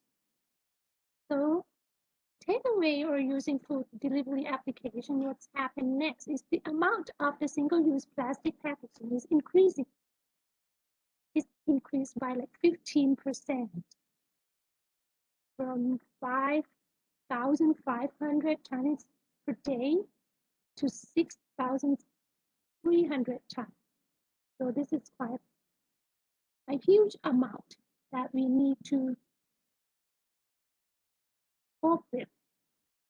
So for the Ministry of Natural Resources and Environment policy, that we would like to stop using single-use plastic. So our minister has cooperated with some of the private sectors, especially the food delivery private sectors, that we need to use other kind of like a compostable bioplastic or other kind of food packaging instead of single-use plastic. And we also have targeted the certain type of plastic that have to be recycled for 100% within the 2027. Moreover, we have to think about the infectious waste, like the mask that we need to wear. And the public health department is going to carry out some of the policy that how do we manage the infectious waste like the mask. Moreover, we have the campaign on the sending plastic home, which already have like a drop point, 10 drop point within the department store that you can drop like your bottle and you'll get refund or return within like money. Moreover, the last one is that the national park management policy is also changed. As you know that we don't have like tourists much in Thailand from abroad, right? So who wants to visit the national park, you have to register to QQ applications. The QQ application is just like how many people that's going to be in the national park at that during certain of time. So this is also concerned about the carrying capacity of the environment, that how much tourists can be within that national park at that place within a certain of time. So this is what we have to think about. And my last word that I have to say is that I think that COVID-19 pandemic is still with us, like for 6 months or more than that, we don't know yet. But the cooperation is really important, and also the communication is very important. Not to be too much panic, and you have to think about yourself to protect yourself from getting infected with the virus. And not only that, we need to shift our pattern. We need to shift our lifestyle to be more prevention, not just only for us, for our health, but also for our environment. Thank you. Thank you, Ms. Mani, for sharing with us Thailand's experience on SCP implementation and the Switch Asia project on developing the green integration policy. I would like to introduce the next presenter in this session, Mr. Mohammad Irfan Tariq, Director General of the Environment and Climate Change in the Ministry of Climate Change, Pakistan, to share with us their country's efforts on mainstreaming SCP in policies and implementation. Mr. Tariq, you have the floor. Thank you very much. Doreen, I hope you can hear me. Yes, I can hear you. We can hear you clearly. Please go ahead. And thank you very much for this opportunity to highlight the initiatives Pakistan has taken to address sustainable consumption and production. I would like to thank, first of all, UNEP, United Nations Environment Program, Switch Asia specifically, and to be more specific, Mr. Arab Habullah, because of his support, being able to leave quite a number of miles in addressing sustainable and production. So I would start with the presentation. Of a very good afternoon, late afternoon, ladies and gentlemen.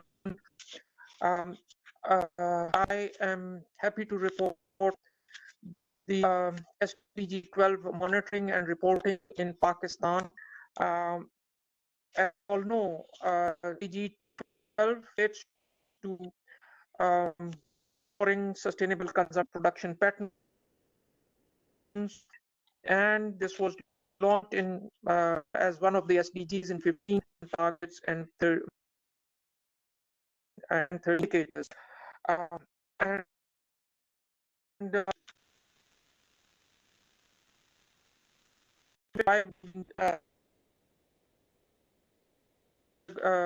unregulated consumption and production, because we see a lot of waste in different sectors, especially food security, that there's a lot of food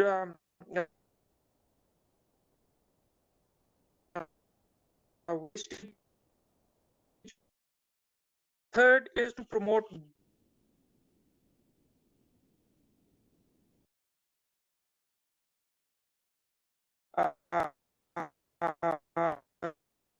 energy efficient, because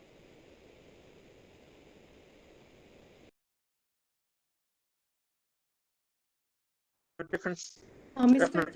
sectors. We could not hear you So clearly. if we move to the next, to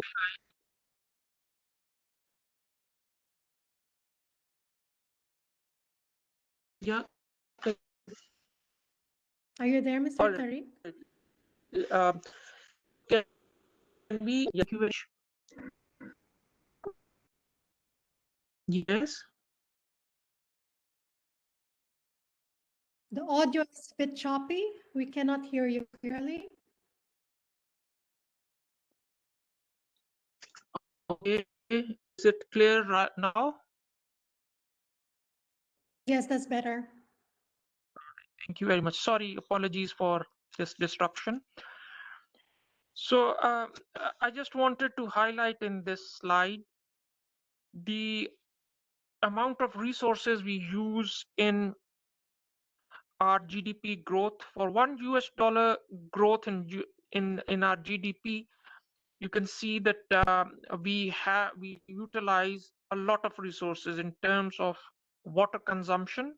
In liters, we utilize 1,070 liters of water. If we compare this with OECD countries, it seems that we are extremely inefficient.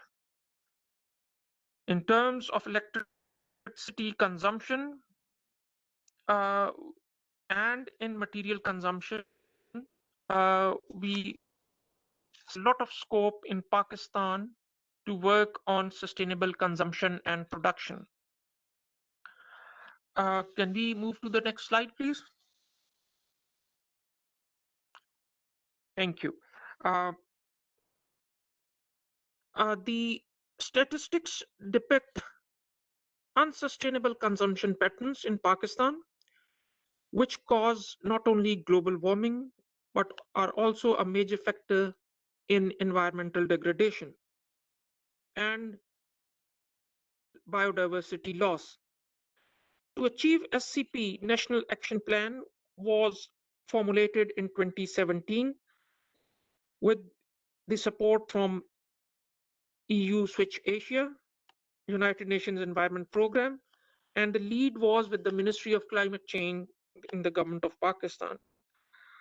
We undertook a 5-step strategy in developing the National Action Plan. The first one was a preliminary phase where we determined the impact of consumption on different sectors. The second was developing a baseline assessment and drafting phase. The third was consultation process. please do keep in mind that Pakistan is a large country, 220 million people, with different ecological, national and sub-national governments. So the consultation process to take on board everybody was extremely important. Launch of the SCP pilot projects and then the validation phase. Can we move to the next slide, please? This is to show that the 10 sectors we selected or prioritized for under the National Action Plan for SCP, and this included climate change, energy, sustainable food systems, sustainable building and cities, transport, water, land ecosystems, marine ecosystems, industry, and education.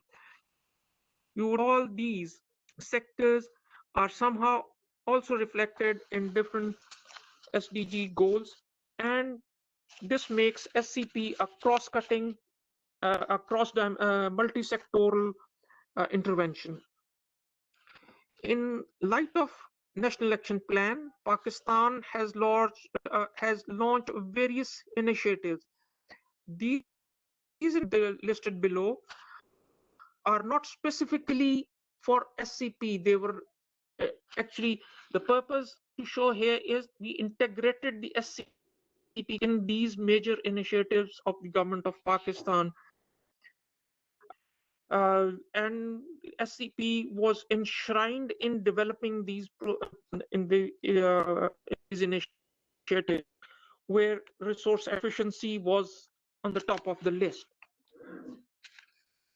So if we move to the next slide, this which shows, can we move to the next slide?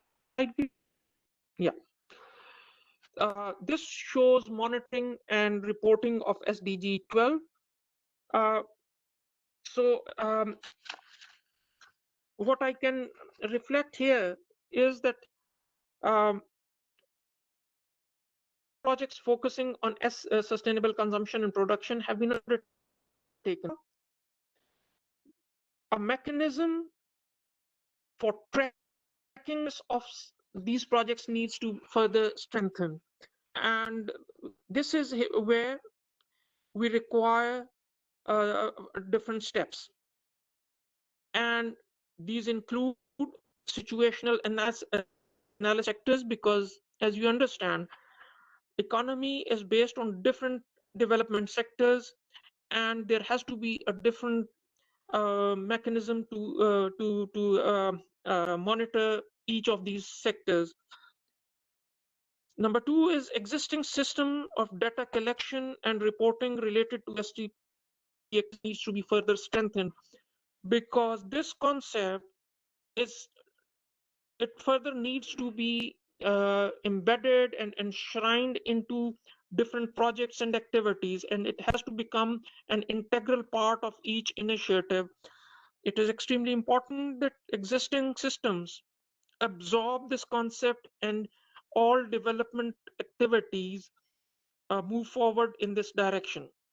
The number 3 is challenges faced by government bodies and other agencies related to data collection and interpretations. We have Pakistan Bureau of Statistics, which collects the data, but there is extreme lack of capacity and capability to gather and interpret the data required for sustainable consumption and production. Next is the set of indicators for tracking the progress regarding achievement of SDG 12 targets in different sectors. This is where I was reflecting, indicating that each sector has to have its own specific indicators. The last one is departments responsible for data collection and compilation against each indicator need to be brought on board, and their capacities need to be strengthened. Can we move to the next slide, please? So the conclusions which we can, based on our experience since 2017, we can very safely say that Pakistan possesses conceptual clarity regarding the SDG 12 targets and its relevant national policy framework. And the challenges the government of Pakistan is facing are in terms of data collection and collation. Action plan and regulations to meet the agenda of SDGs 12 exist. However, the progress in terms of their implementation is further needs to be beefed up and strengthened because of the capacities which are extremely limited. The fourth conclusion point is that the Ministry of Climate Change has taken lead in achieving SDG targets in Pakistan, and since it's a cross-sectoral initiative all across 17 SDGs, so there's a huge coordination task amongst 17 SDGs, number of ministries and public sector and private sector, and the subnational departments as well. So I would come to the recommendations based on the experience of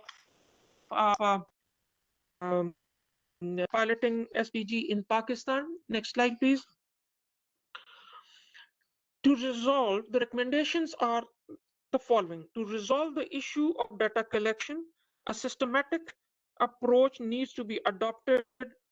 Database should be formed first at department at a lower level and then taken up at the ministerial or the national level. We also see that an online information portal is extremely important for sharing of information and for understanding and experience sharing. In addition to evaluating the provincial performance, the government of Pakistan needs to extend technical and financial support for uplifting different sectors and bringing action plan into reality.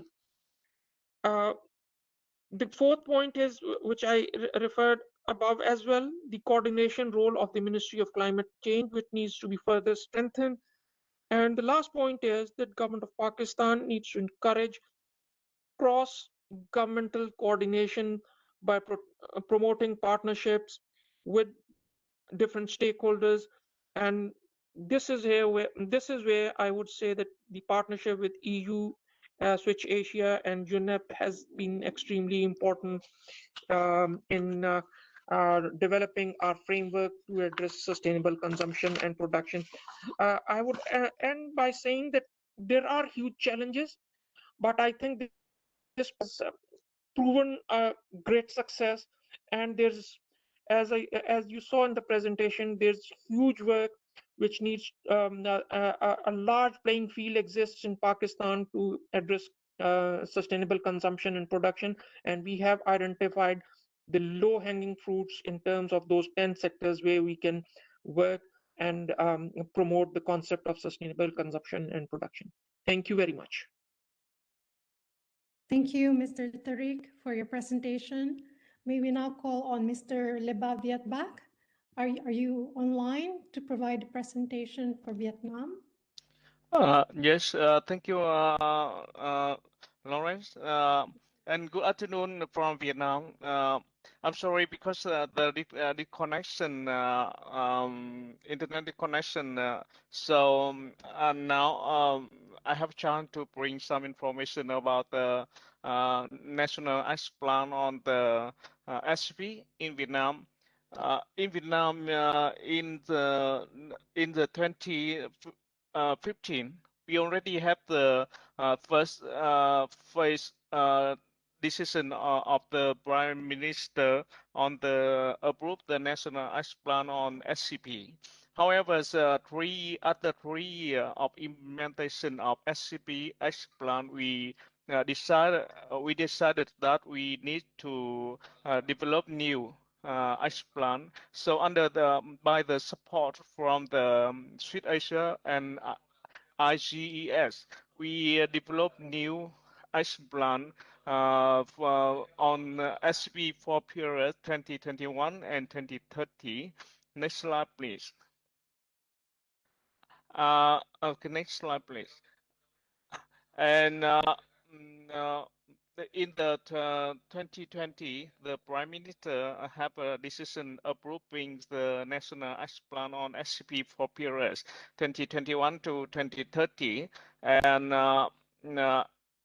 in Vietnam, Ministry of Industry and Trade (MOIT) is the national focal point of Vietnam on SCP, and MOIT already established a standing office on the lab Vietnam, which facilitates the implementation of the NAP SCP in Vietnam.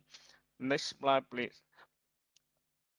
And we to promote SCP implementation in Vietnam, we set up several specific objective for the period 21 to 2025, which including the companies, the policy on SCP and reducing 5 to 8% total consumption of material and energy, and 30% industrial park and cluster grab village having launched on SCP, and we expect that we will develop 20 to 30 model of SCP, and also that we expect that in the 2025, we 30% of provincial and central city having standard on standing up units on SCP, and 70% of the province and central city having provincial implementation action plan on the NAP SCP, and 85% of the central trading central and supermarkets providing the environmental product and eco products. Next slide, please. I will show you some experience on development of the SCP action plan. We by the expert from the Street Asia and ICES. We developed by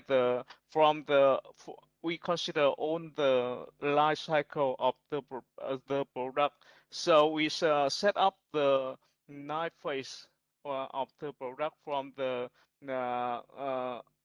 material exploitation and energy efficiency, and also other is phase of the sustainable and eco design for recycling, and also the third thing we promote cleaner production and environmental friendly products, and the fourth we develop the sustainable supply chain, sustainable import and export, and also that we develop the sustainable market providing information consumer and sustainable procurement, and the S is sustainable lifestyle, and also we promote the circular application for the waste, and to facilitate implementation of the nice phase of the product. We also set up the 7 tasks.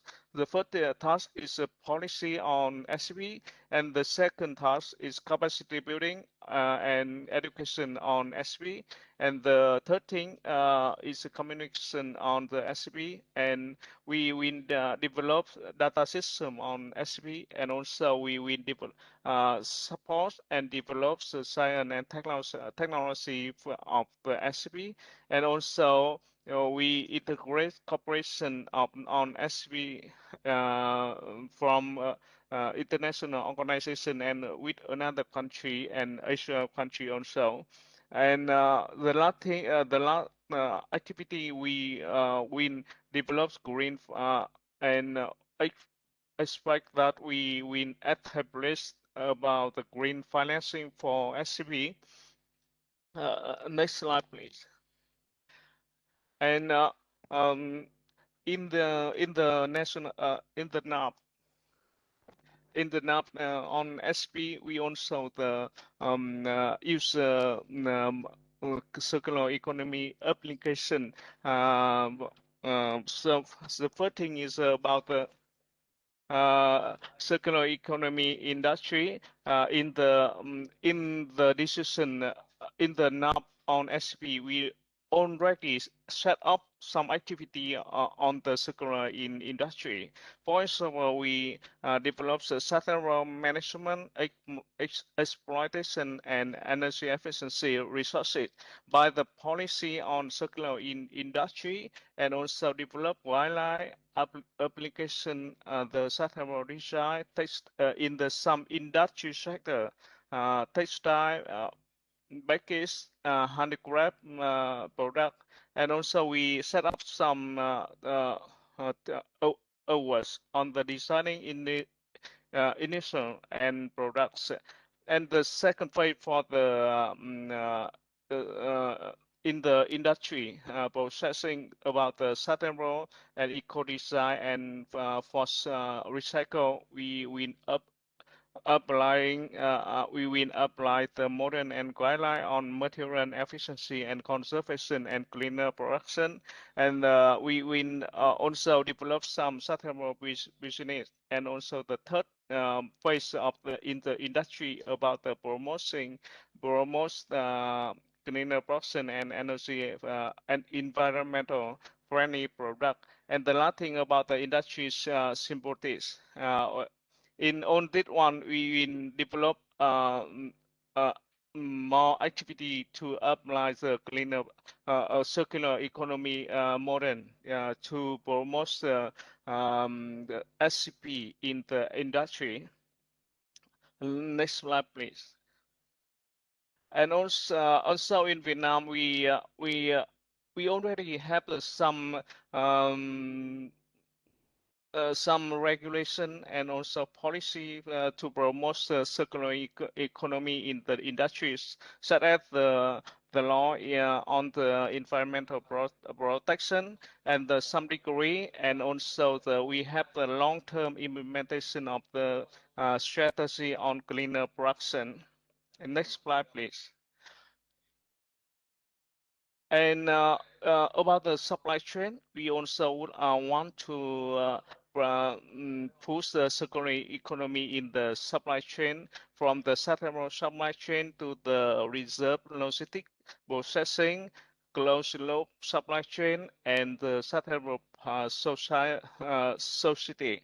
In the NAP on SCP, we also set up activity about the criteria and certification for supply chain, providing information of certain supply chain, and providing information of the product to the consumer, the policy on the responsibility on manufacturer, and developing linkage system along the life cycle of the product. And we also set up the repair, warranty, and recovery center for the return product. Next slide, please.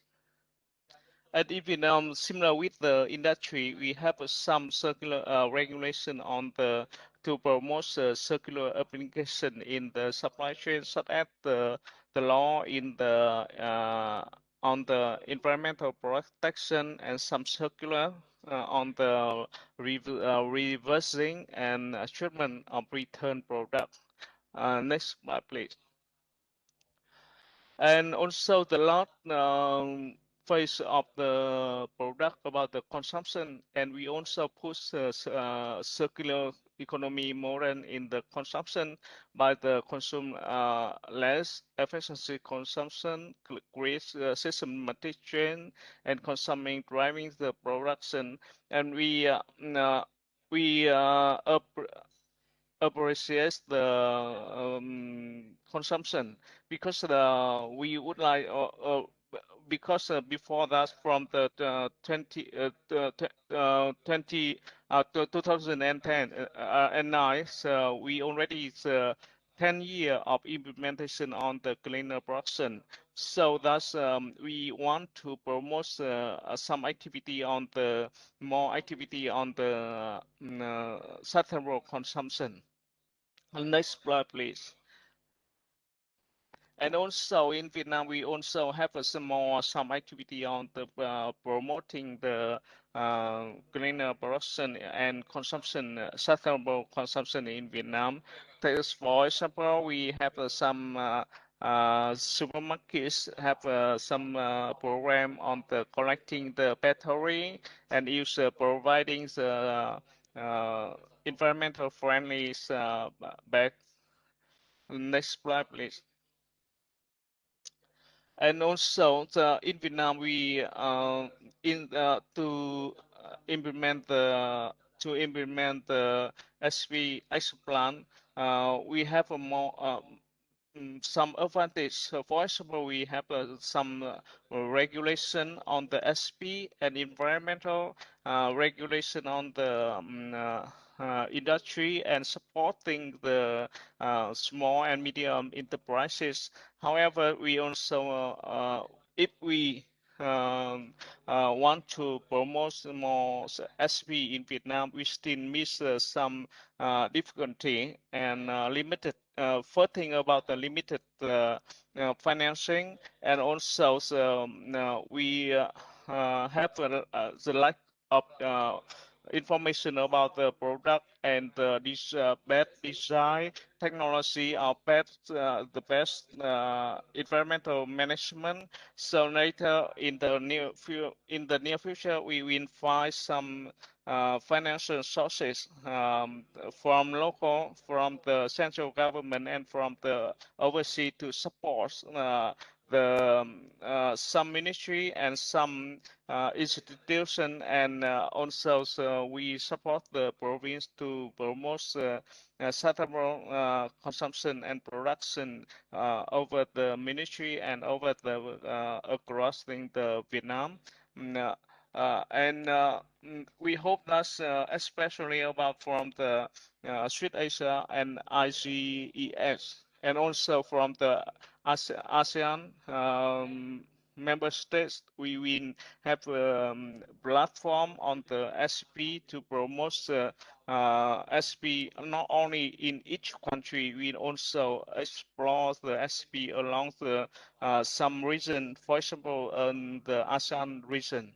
That's all my information about the and experience of our SCP Explan development in Vietnam. Thank you very much for listening, and thank you. Back to you, Lauren. Thank you, Mr. Bach, for the information provided to us on Vietnam's experience. We have received a lot of questions, but sad to say we don't have enough time, and we have to proceed to the next section of the event, which is the panel discussion. And we will take into account all the questions raised, and we will get back to you after the meeting. Now, let us move on to the panel discussion. It is my honor to introduce our speakers. The first panel speaker is Mr. Hugo Maria Shali, who is the head of unit for multilateral environmental cooperation in the Directorate for Global Sustainable Development in DG Environment of the European Commission. And Mr. Shali, you have been advocating for SCP and circular economy to be the forefront in the global agenda through the European Commission. Can you let us know how the EU is incorporating SCP in its green recovery plans, and how it is engaging with partners in the region to support the transition to green recovery? Mr. Shali, you have the floor. Thank you very much, and it's a pleasure to be here this morning or this afternoon or evening, as the case may be. I have listened with great interest to the different presentations and contributions that I've made, and I'm very encouraged by the high level of engagement, commitment, and activities that I can see. Now, the issue of sustainable consumption and production has been at the center of the EU's attention for quite some time. We have been very active over the years in the discussions on the integration of sustainable consumption as a policy tool in all areas of international discussions, but also focusing on it very much in the context of definition of EU policies. And I think with regard to that, we have to go back quite a time when sort of underlying the initiative on resource efficiency already areas related to sustainable consumption production was fully integrated into relevant areas of EU policy. The key further development was, of course, when the EU turned to implementing domestically the transition to a circular economy as one of the priority policy areas, and with the first circular economy action plan in 2015, that was applied to a number of policy areas. Just to give one example, also the very sort of comprehensive plastics strategy. Now, this policy orientation was confirmed by the new EU growth strategy, which should ensure a just transition to a greener, more sustainable economy and society in the EU, as a package of initiatives under the heading of the EU Green Deal. And again, in the context of that overarching initiative, we have proposed a number of action plans to the EU, such as, for instance, the second Circular Economy Action Plan, the Farm to Fork Initiative for Sustainable Food Systems, then of course, the Biodiversity Strategy for 2030, a very important sectoral strategy on sustainable chemicals. We're working on an industrial strategy, and in the context of the European Green Deal, there will be a further wave of strategies dealing with specific sectors, dealing with specific products. And I think I can, in the context of a discussion like here, obviously point to sectoral strategies with regard to textiles, sectoral strategy with regard to mobility, but also strategies with regard to construction, all high impact sectors in the context of our discussion of sustainable consumption and production. And we are, of course, really appreciative of the wide reception that these different initiatives have already had in the discussion with our partners globally, but also in particular in Asia. I think that all of that also is related to the financial dimension, because for making the transition, you actually also need to put the financing available at the disposal of operators and society. And the discussion of the multi-annual financial framework with the next generation package of financing that was adapted, the establishment of the Just Transition Fund and the Digital Europe program, and of course, linked to the recovery from the pandemics, the adoption of the ad hoc recovery and resilience facility, has created a real momentum within the EU, encouraging programs and projects at member state level that would actually help fulfilling the main policy promises of the European Green Deal, namely to use sustainable consumption production patterns and to transition thereto in our fight against climate change and biodiversity loss.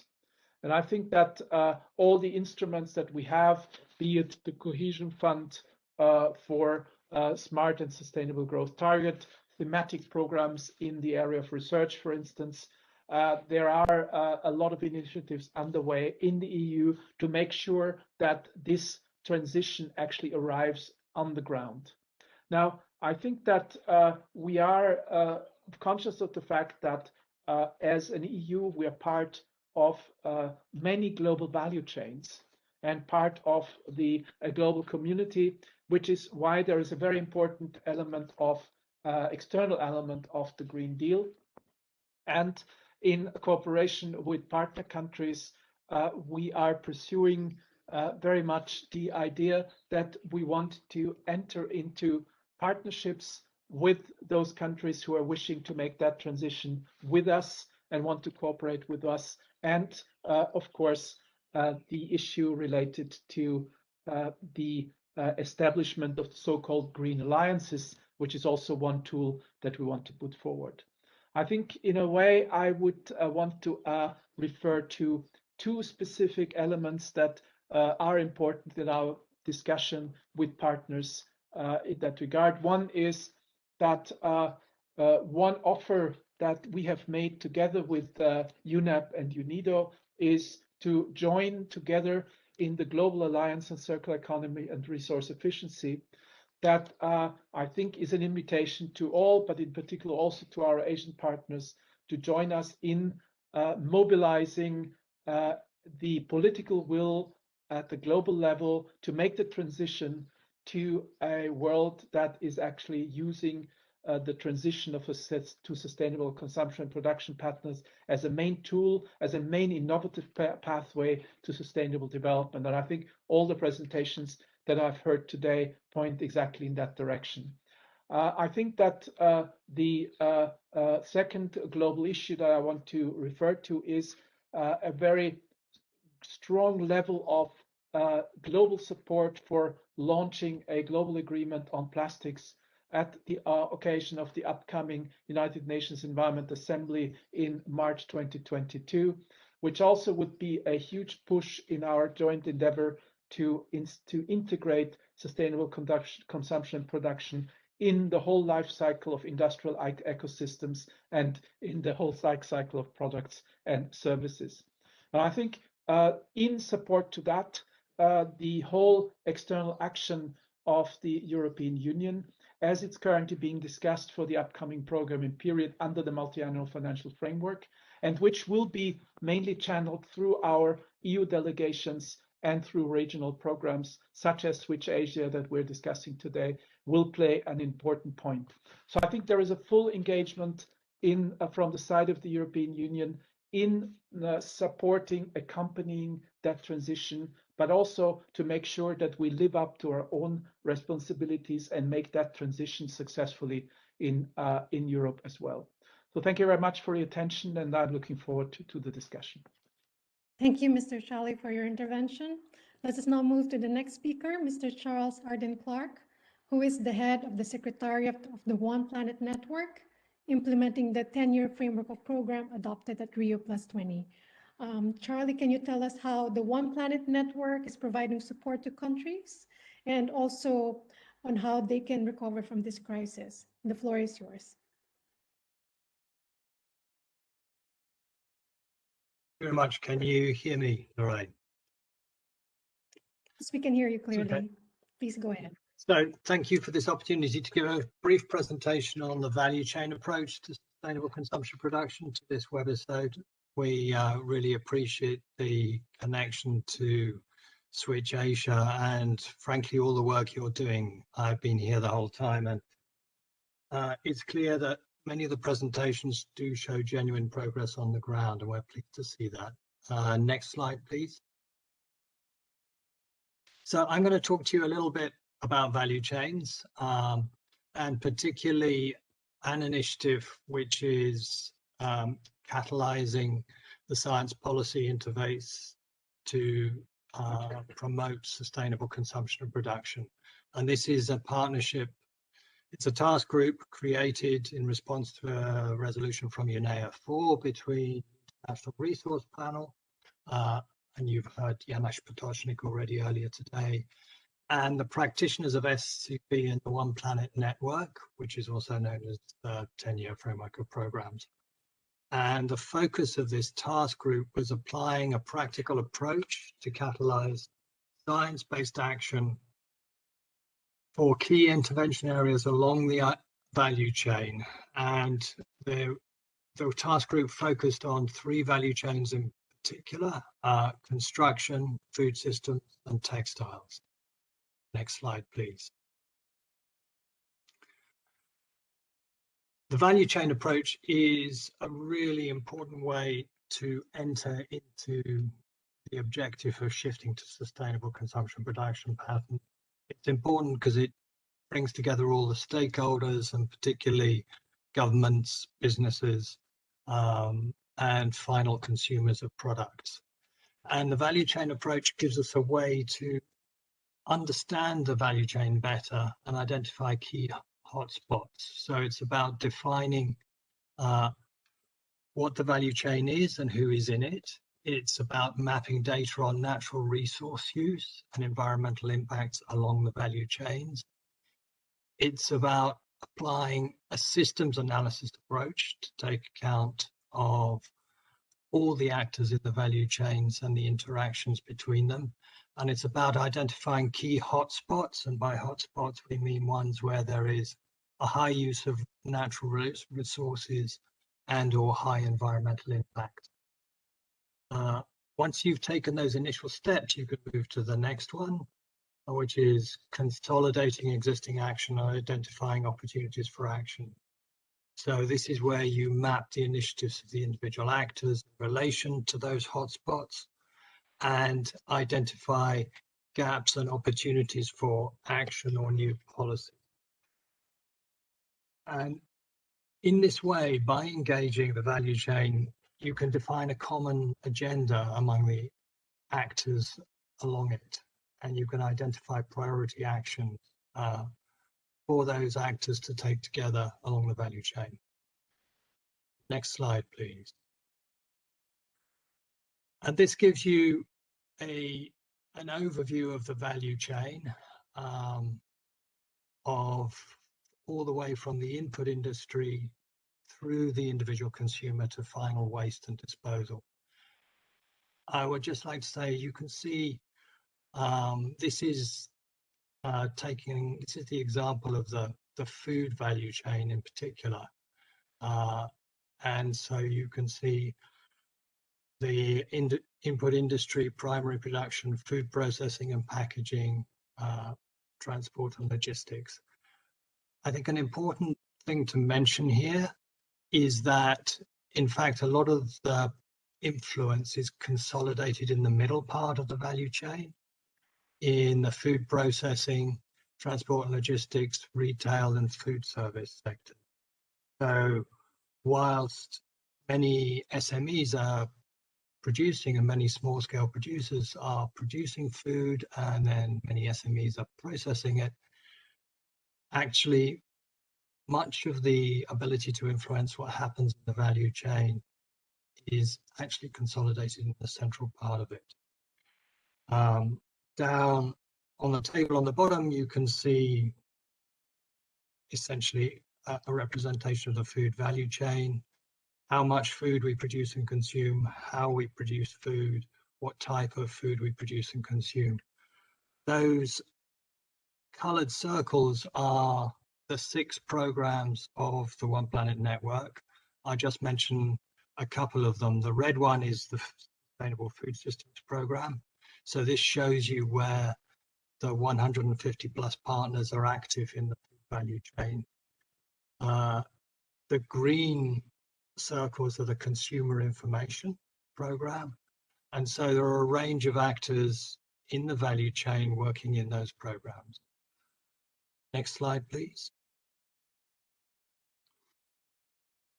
And in bringing these value chain actors together and defining the actions, we're aiming to do 3 things. Provide stronger governance and policies for it, to incentivize new business models which take account of sustainable consumption production, and to introduce disincentives like taxes on unsustainable practices and incentives such as removing tax from secondary materials. We're also seeking to enhance collaboration along the value chain and finance has been mentioned by a number of speakers as a key limiting factor. The programs of the One Planet Network serve as collaborative platforms, and we work in particular. There is a program on sustainable food systems, on sustainable building and construction, and on sustainable tourism. And within the programs, you have already public-private partnerships to make value chains more sustainable. And many of the partners are working to identify and mobilize additional funding. And the last point on this slide is about changing consumption habits. The demand side, the demand end of the value chain is often emphasized in efforts to promote sustainable consumption and production.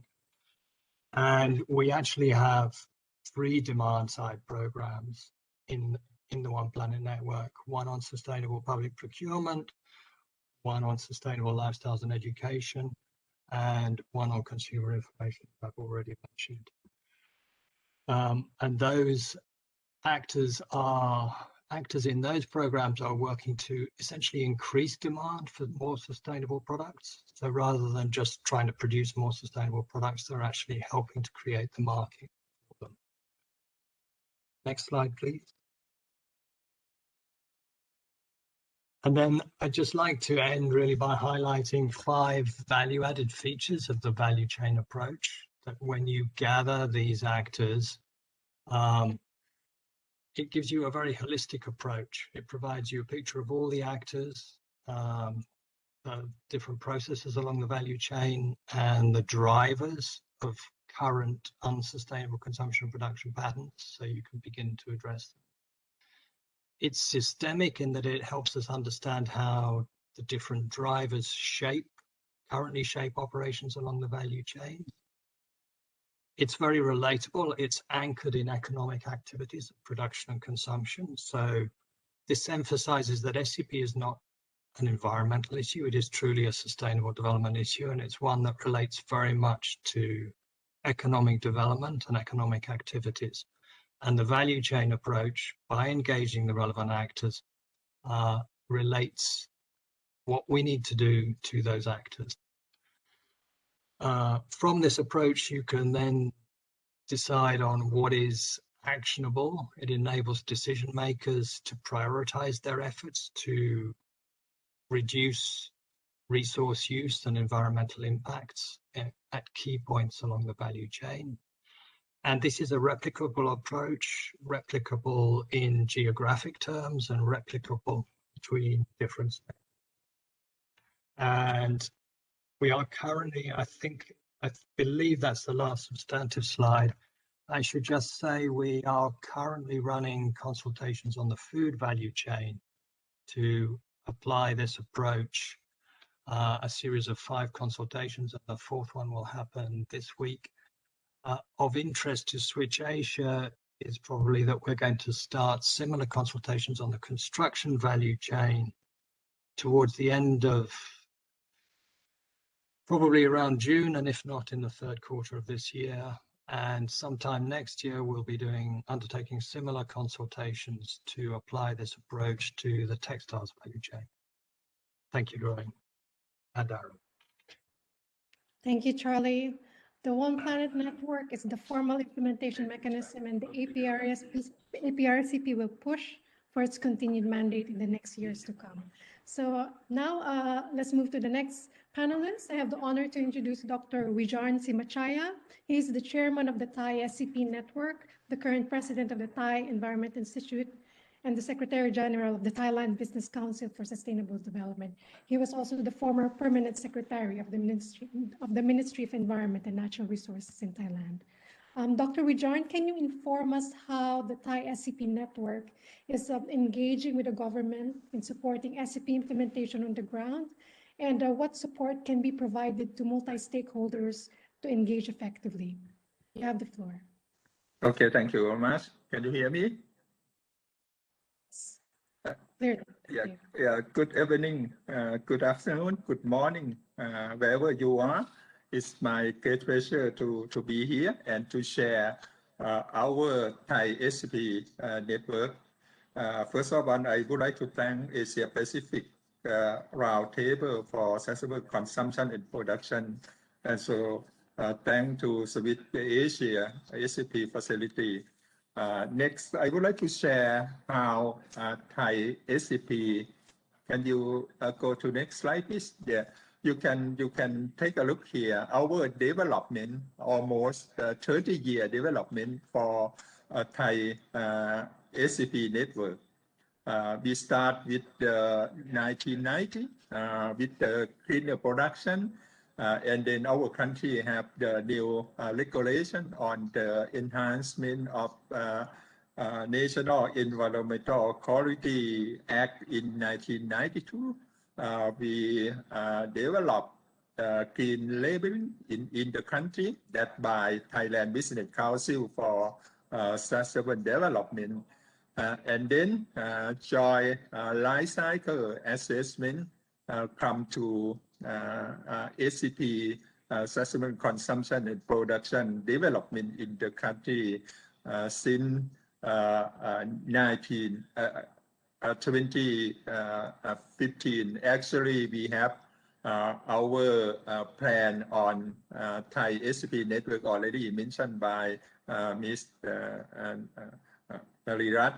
And right now in our country, we also development of the Green Public Procurement Action Plan for the year 2021 to the year 2027. This is the third phase of the plan.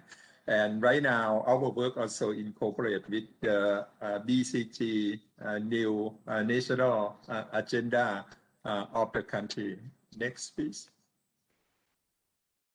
Our Thai SCP network, we work, our goal is the support implementation of Thai SCP roadmap for the year 2017 to the year 2037, and also support the long-term national strategy. Our vision is strong networking in ASEAN with based on sufficient economy and social innovation. Our objective is the collection, sharing, and disseminate knowledge and lesson learned on the SCP that implement on the ground, and networking with the SCP collaboration with national or international organization. You can take a look at our organization. I myself also serve as president of Thai SCP network.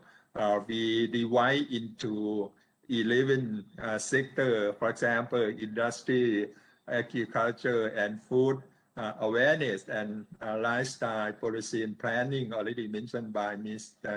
Nalirat, education and research, science, technology, innovation, tourism, service, civil society, finance and capital market, sustainable public procurement, and for cost-cutting issue that taken care by Thailand Greenhouse Gas Organization.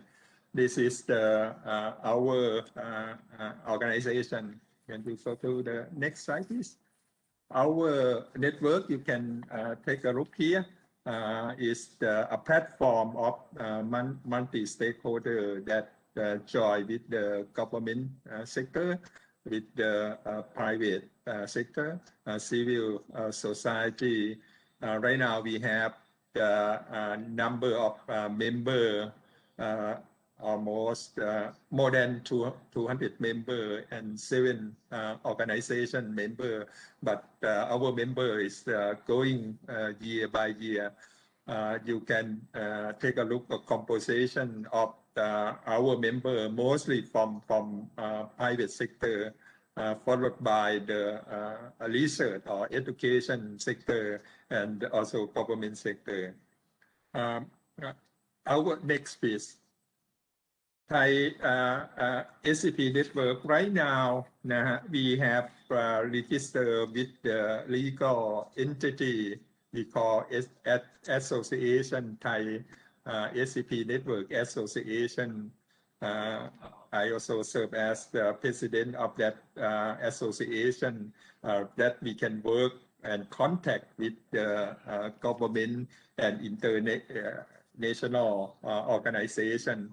Our network also signed a memorandum of agreement with the various sector, and the top you can take a look at beside the memorandum of agreement with the Office of National Higher Education, Science Research and Innovation Policy, or we call in short is the NECO, that we are going to do with certain issue related to SCP.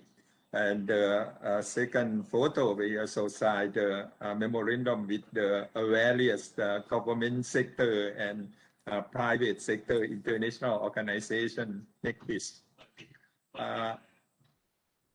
In the past, next please. In the past, we also work closely on the with the government agency and private sector, especially for the capacity building and knowledge sharing. We have our annual SCP status report, our annual meeting sharing lesson learned from various organizations, various civil society. We have a training workshop and committee meeting, annual meeting, and so we develop our SCP expert database and website, and we produce bi-monthly newsletter, share our activity, our lesson learned on the SCP implementation from various agencies. Next week. You can take a look here is our SCP newsletter bi-monthly report, and then our member to join the annual conference for the year 2019 and the year 2020. Next, please. We also work closely with the international agency, Mr. Arab, and also here, especially at that time we developed our roadmap on national SCP. Next week.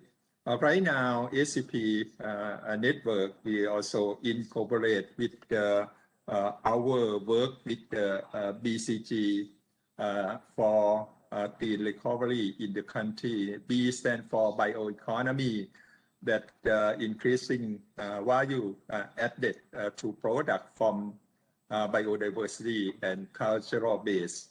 And circular economy, I myself serve as the chairman of subcommittee to implement circular economy in the country, that we are concentrated on the resource efficiency, also waste management, green economy, also cover with the reduce environmental impact, also greenhouse gas emission. Next, please. The BCG is implementing on the principle of circular economy philosophy, also support the sustainable development goal.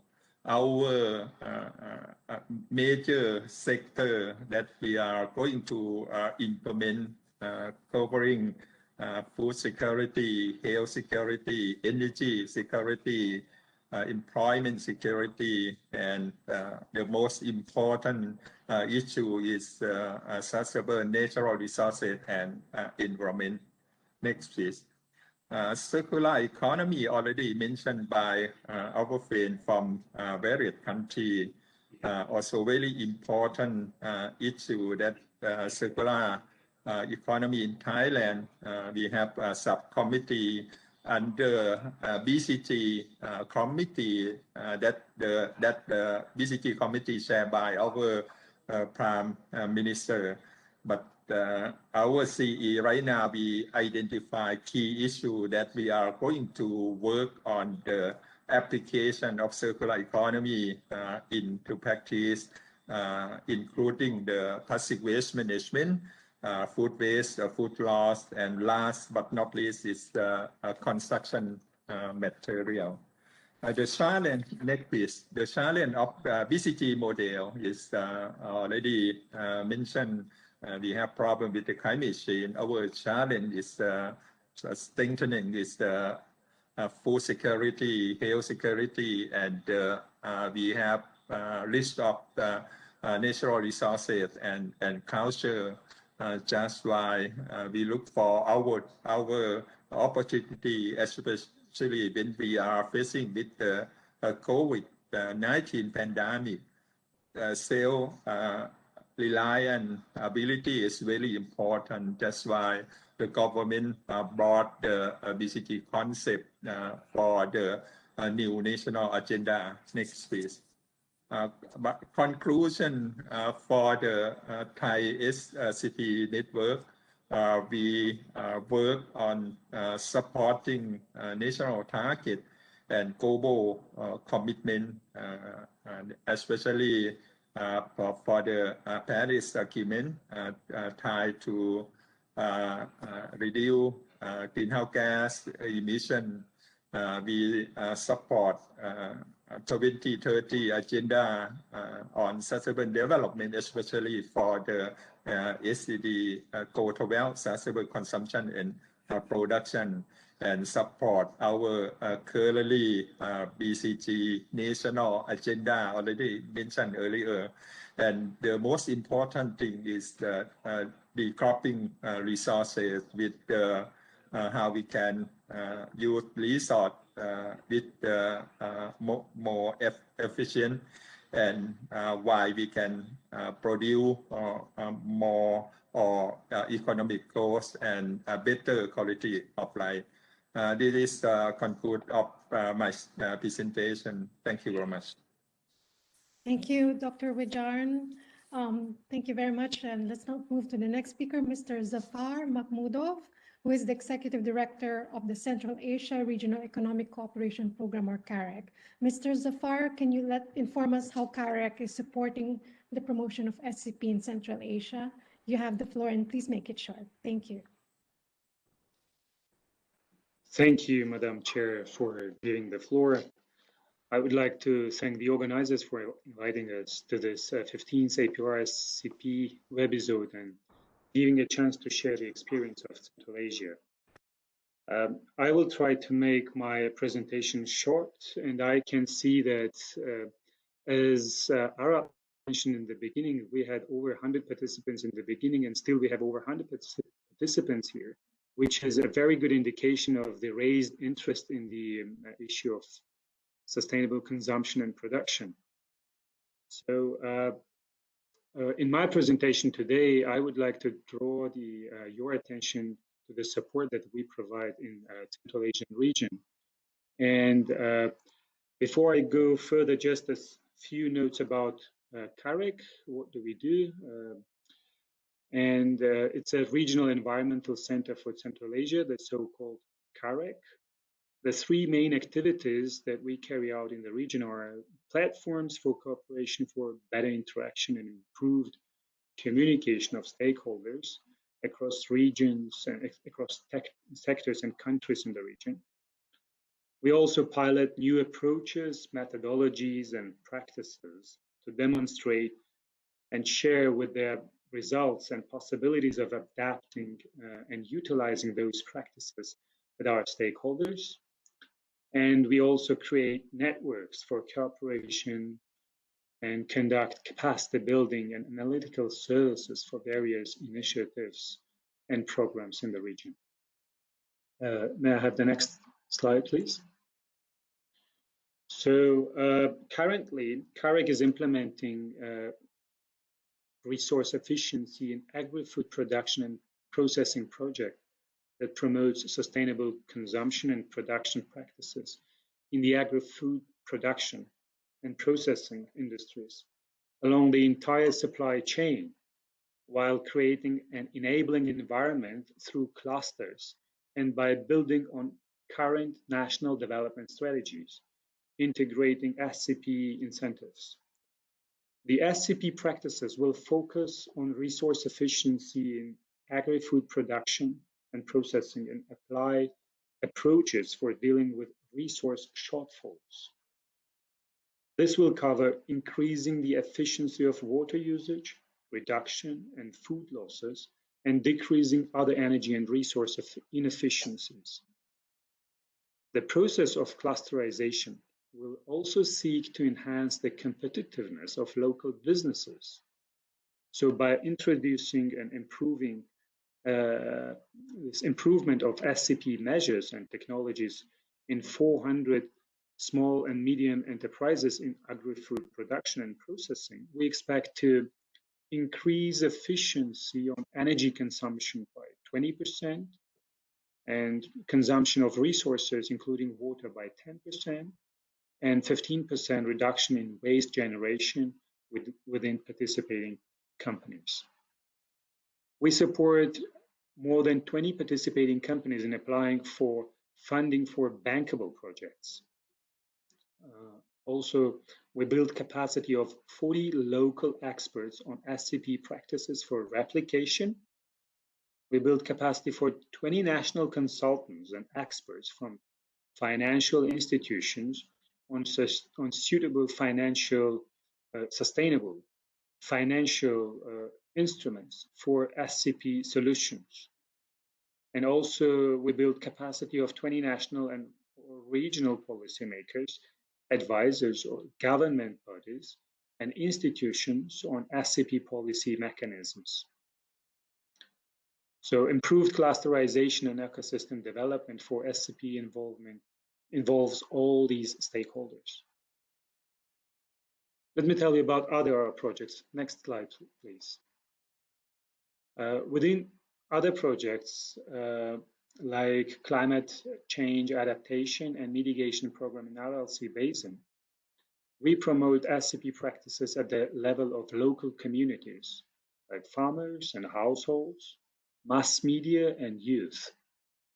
So a few facts from this 5-year project is about 12,500 hectares of agricultural land in Tajikistan and Uzbekistan are covered by climate investment projects within this project, where about 40,000 farmers received microcredits to adapt to the changing climate and with the knowledge on optimized agriculture using available technologies for water conservation and energy efficiency.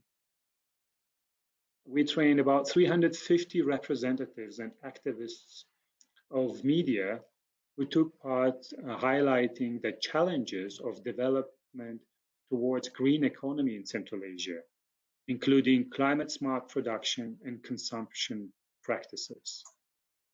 Also, about 250 young people and students were trained, and the best of them were awarded with small grants on a competitive basis to conduct research in the field of climate change.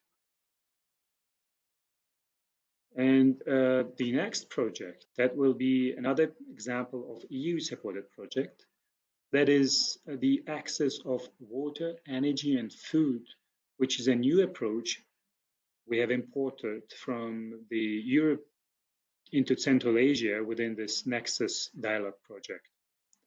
This dialogue introduces Nexus tools, methods, and technologies to pilot projects to demonstrate leveraged increase in benefits while at the same time decrease trade-offs at the regional level. This is a $1 million grant from the EU, and it is implemented with 4 key ministries: the Ministry of Energy, the Ministry of Water Resources, Agriculture and Environment. So the focus areas, the next slide, based on the needs identified by the national partners during the regional steering committee meetings, we have identified 4 focus areas for the project. And they are the implementation of joint transboundary projects, identification of adequate financing mechanisms for the multilateral projects, development of institutional frameworks, and well-structured capacity building interventions to cultivate nexus thinking among the expert community. The phase 2 of this Nexus project is implemented within the dialogues of the representatives from the regional steering committee, the technical working group, and we also, with this working group, conducted a line of events, 14 events, including Central Asia Leadership Program. Also, this project tries to enhance local capacity with the preparation of 2 investment projects, trainings, methodological materials, and guiding documents. And last but not least, there are 4 demo projects that this project is currently working on providing institutional and socio-economic assessments, simulation analysis, and tries to find technical solutions to those projects. So, given that I had only 5 minutes to talk, I had tried to make it succinct and stop only on the main points of the presentation. Thank you very much for your attention. Thank you, Mr. Yes, thank you. Thank you, Mr. Mahmoudov. Now let's move on to the last speaker for the panel discussion. To give an intervention, Mr. Eric Zussman, Senior Policy Researcher, Area Leader of the Institute for Global Environmental Studies, or IGES. Dr. Zussman, what interventions are needed to ensure SCP policies and implementations are pushed in the forefront as sustainable COVID-19 responses? You have the floor. Okay, thank you so much, Lorraine and colleagues. I'll keep the intervention short. I think the key real... Пример плохого менеджмента организации workshop. I'm sorry, Mr. Zafar. Он был запланирован. Yeah, thank you. I think the key really is that we want to think about, as we move hopefully away from COVID this year, how 3 different types of interventions line up. And what I'm referring to is what's called the triple R framework. The triple R framework, not to be confused with 3 Rs usually used in this context, implies looking at our response to COVID, and those are relatively narrow targeted interventions, for instance, focusing on things like medical waste. It also involves the recovery and basically how we spend our resources that are allocated as part of stimulus programs, and the use of those funds for some of the objectives highlighted here, such as sustainable mobility programs, is really, really important. And then last but not least, and perhaps the most critical element is the redesign, and the redesign of some of our unsustainable systems. So we need to focus on response, recovery, and redesign. And one of the critical things to highlight here, I think when we think about COVID, is that of course it's visited tremendous harm onto different people and onto economies, but it's also important to recognize that with crises comes opportunity for positive change and positive disruptions. So I think as we look towards the future, we should be encouraging our policymakers to think about, once we have that window of opportunity for change, how we can then once again connect our response, our recovery, and our redesign. And let me be a little bit more concrete here, and then I'll close off. In the transportation sector, for instance, one of the things that we saw in the immediate aftermath of COVID is growing reliance on bicycling and walking, non-motorized transportation. And of course, this is very important. But as we've also seen with some of the recovery efforts, we've seen governments put more money into e-vehicles, and in some cases also to help public transportation systems make sure that they can sustain themselves through this crisis. So once again, we connect the walking and non-motorized transport to the recovery in the public transportation systems. And then last but not least is the redesign. And here I think we really want to focus on two key elements. One is a change in infrastructures. I think it's well recognized in the world of sustainable consumption and production that if our roads and our urban systems lock in unsustainable behaviors, then it's going to be very difficult to move down a more sustainable transition pathway. So we need to change our infrastructures, the way that our cities are designed, the way that our roads are designed. We also need to change institutions. And here I'm reminded of the example from Thailand of their SCP action plan. I think what's happening in Thailand and the recognition of the cross-sectorality of that action plan and the need to start working between different government agencies, and then also to facilitate coordination between national and local governments. I think this type of institutional change is critically important to making sure that these three different elements, the response, recovery, and redesign, work together in a way that will open up opportunities for more sustainable consumption and production systems. And let me conclude by suggesting the very last piece of this is that in terms of the redesign especially, it's not only important to have this type of redesign of institutions that work across different government agencies or build coalitions between national and local governments, but I think has been highlighted in many of the presentations today, we need to think about more inclusive institutions. How do we bring youth? How do we bring women? And how do we bring the poor into a transition that's sustainable, not just for the few, but for the many? So I'd like to stop my intervention there. Thank you so much, Lori. Thank you, Mr. Zusman, for your intervention. Thank you to all our panel speakers for your interventions, and my apologies for the time extension. So we won't have enough time to do to address questions from the audience. So let us now move on to the last part of the event, which is the closing remarks, with Arab providing a summary of discussion and way forward, and also the closing remarks by Mr. Alessandro Villa from the European Commission. Arab, please go ahead.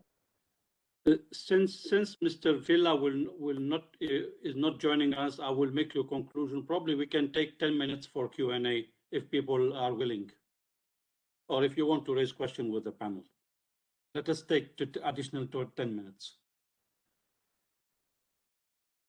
Okay, thank you very much, Arab. So far, there's no questions raised for the panelists, but the one thing that that is, yes, Arab? I mean, go on. I have a question, but go on.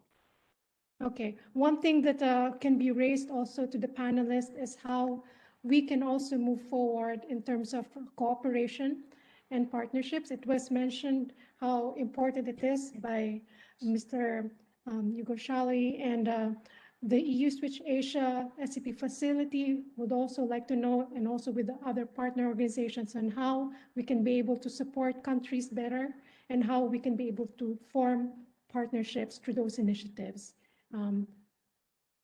Okay, I'd like to hear from the panelists on this. Let me Yes, add Eric? to that specific question that can go to each one of the panelists so they can reply in one group within the next 10 minutes. Hugo has highlighted an important point, which is the need for suitable financing during the transition period. Hugo, you know how much it's difficult for the small and medium enterprises, which are at the core of SCP, to access the suitable, adequate funding. What measures exist in the EU, and what kind of example do you see in the European Financial Development Institution, an opportunity to provide fundings at that small level for small and medium enterprises? Charlie, on the greening the value chain, on the value chain approach, we see very well how the government is looking at it from a policy perspective, but how do you, in your One Planet network, how are you able to reach out to the small and medium enterprises, which are at the core of this value chain? To Mr. Ujan Senacha from the SCP network in Thailand, how much the SCP network, which is a fantastic platform, is really supporting or inducing the government in the green recovery process? Do you have a leverage in order to effectively influence the government and other business partners in promoting greener recovery as if it has to be done today? And for Carrick, what is your understanding of the value chain and how it can be implemented in the Central Asia region, where you can really learn a lot from what the 10YFP is doing? I want to have for Aegis, I think he will reply to your question. So if we can have the 5 person intervening, each one for 1-2 minutes, we would be grateful. Igor? Thank you very much. I think we need to separate the answer to your discussion, to your question, into two. What are we doing in the EU and what can we do outside of the EU? And I think that in the EU, one of the key things that we are looking at is how do we actually integrate the SCP narrative into the finance and investment sector? Because very often today, when you look at it from a traditional economic analysis, SCP-based business models are perhaps, because they include more externalities, initially not competitive and therefore are looked at by the finance and banking sector as not being bankable. So I think by establishing clear criteria for what is green and sustainable finance, we actually would try to steer investment in the direction of SCP-based business models.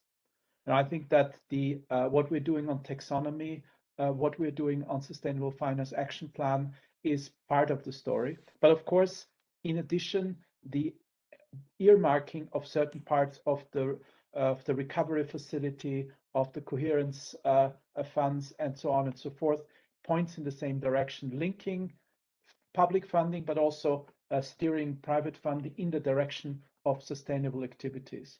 Now, I think the same needs to be expressed in the in the external cooperation activities of the EU. So they're in the context of the NDICI, but my colleagues from INFA are certainly much more knowledgeable to talk about that. There is, again, an obligation to devote sizable percentages of the overall volume to activities that are related to climate change and biodiversity, which I think can then be clearly linked where there is a business model or where there is an approach based on SCP, which has significant climate change and biodiversity, in positive climate change and biodiversity impacts. So I think the Switch ASER is certainly one important program where this has already been applied for a number of years.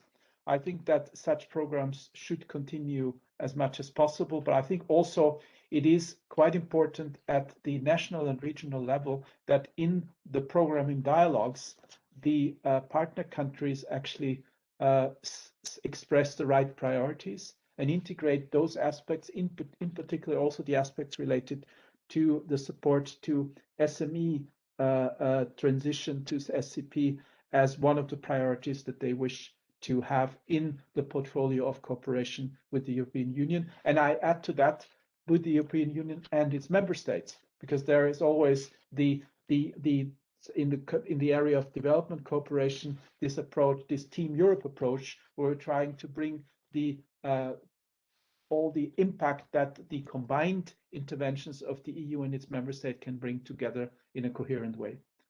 So thank you very much. Thank you. Thank you for this clarification. Charlie. Congratulations on asking the killer question, Arab. how do we engage SMEs in the work of the One Planet Network? So whilst we have 650 partners in the 6 programs worldwide, I think very, very few of them are SMEs. I think the engagement is indirect through the other partners. We have some chambers of commerce. You know, we rely on working with projects like yours, like Switch Asia, to engage those SMEs. And the problem is that SMEs don't have much time to spare on these kind of engaging in these kind of networks. They have few employees and not much engagement, not much time for anything other than basically keeping the business alive. I am aware that in some parts of the world there are associations of SMEs, and we have had contacts, for example, with one that was based in Brussels for SMEs in Europe. But that proved to be a difficult contact to sustain. I think what we need to be looking at for better engagement of SMEs is 2 things. One is tailoring our output so that it's more directly relevant to them. And the other is actually creating more of these associations at national or regional level, which represent SMEs, to bring their needs to the attention, not just of the One Planet Network, but also to those of government. And I think there is a huge space there, actually, that I see in the global community working on SCP, which is not filled, but which needs to be filled by institutions that effectively represent and communicate for SMEs, and at the same time feed back the latest knowledge, tools and solutions to those SMEs. That's still, you know, that's a part of the map that's still empty in my view. Thank you. Thank you very much. Can we move to Dr. Wirjan, please? Okay, thank you very much for your question. I would like to identify what you just mentioned, how we can interfere the national policy. Actually, our network, we work closely with the government agency. Some project that we are working right now support by government. And just why our network from platform, voluntary platform, right now we are legal entity we call Thai SCP Network Association. We can work for the government, and just that I already showed you, we have many memorandum of understanding that we are going to work with the government agency, and our member also from expert panel that we can share our expertise in a certain issue on SCP. Some of our Thai SCP network also a member of national committee, just like the forum that we join, we can share our knowledge, can share our experience, especially for the technical point of view. That is the answer. Thank you. Thank you very much. Mr. Zafar, on the value chain in Central Asia.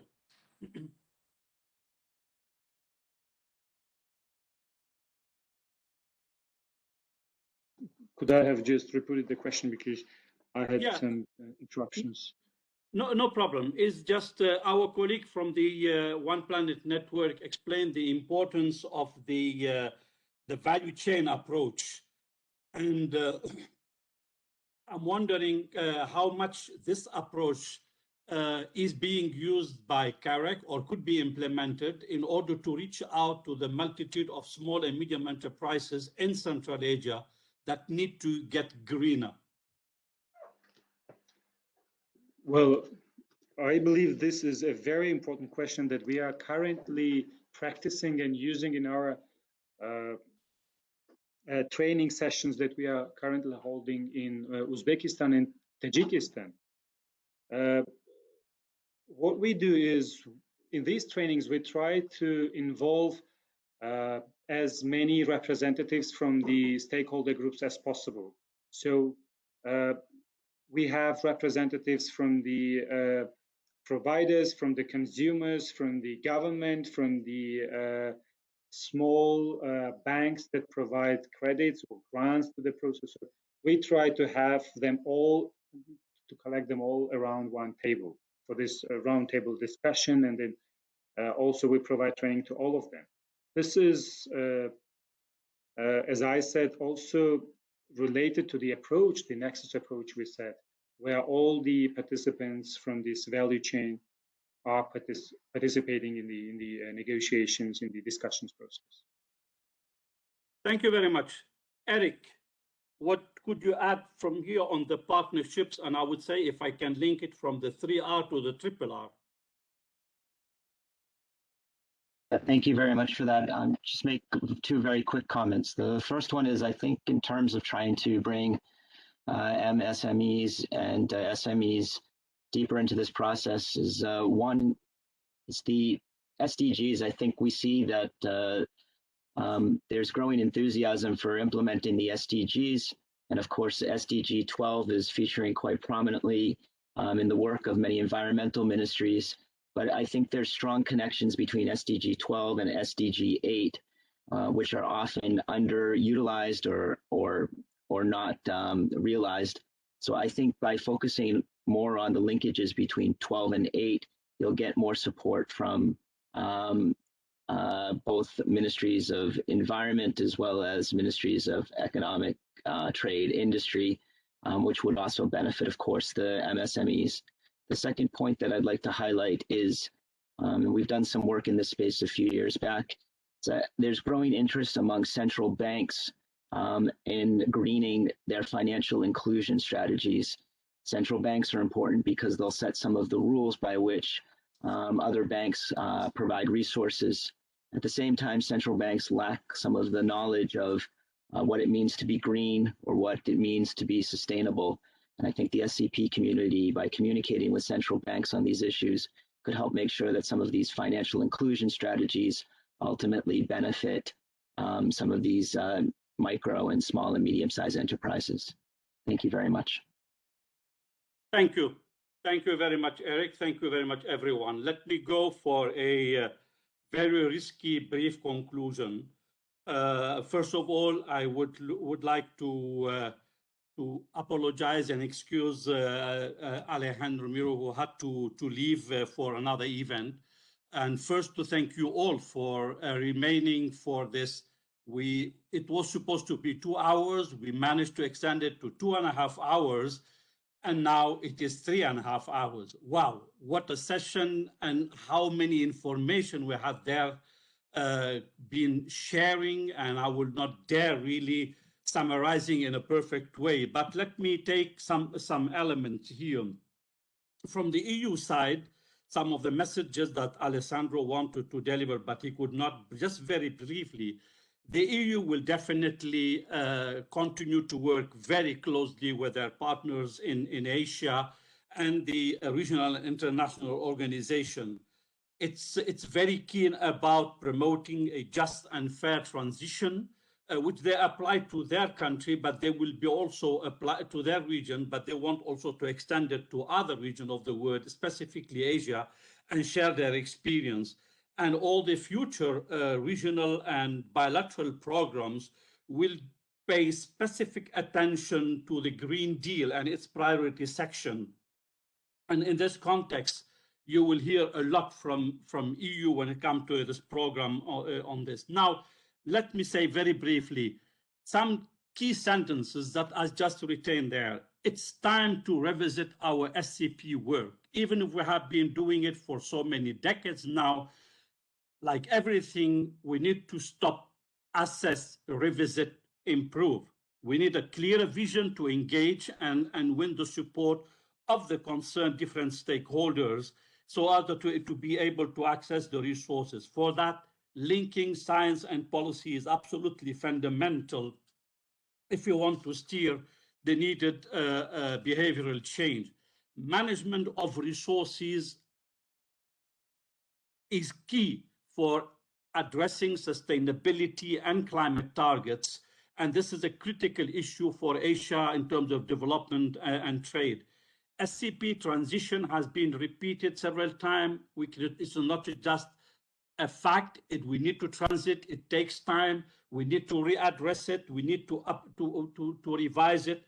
So this needs a systemic decarbonization and systemic approach, decarbonization, decoupling, and looking better at really key decisions that need to be more, they will be more difficult, but we need courage there. We need responsible leaders, private and public, in order to move further, stop subsidies, take out what we know is bad, and we have been repeating it for so long, it keeps on going.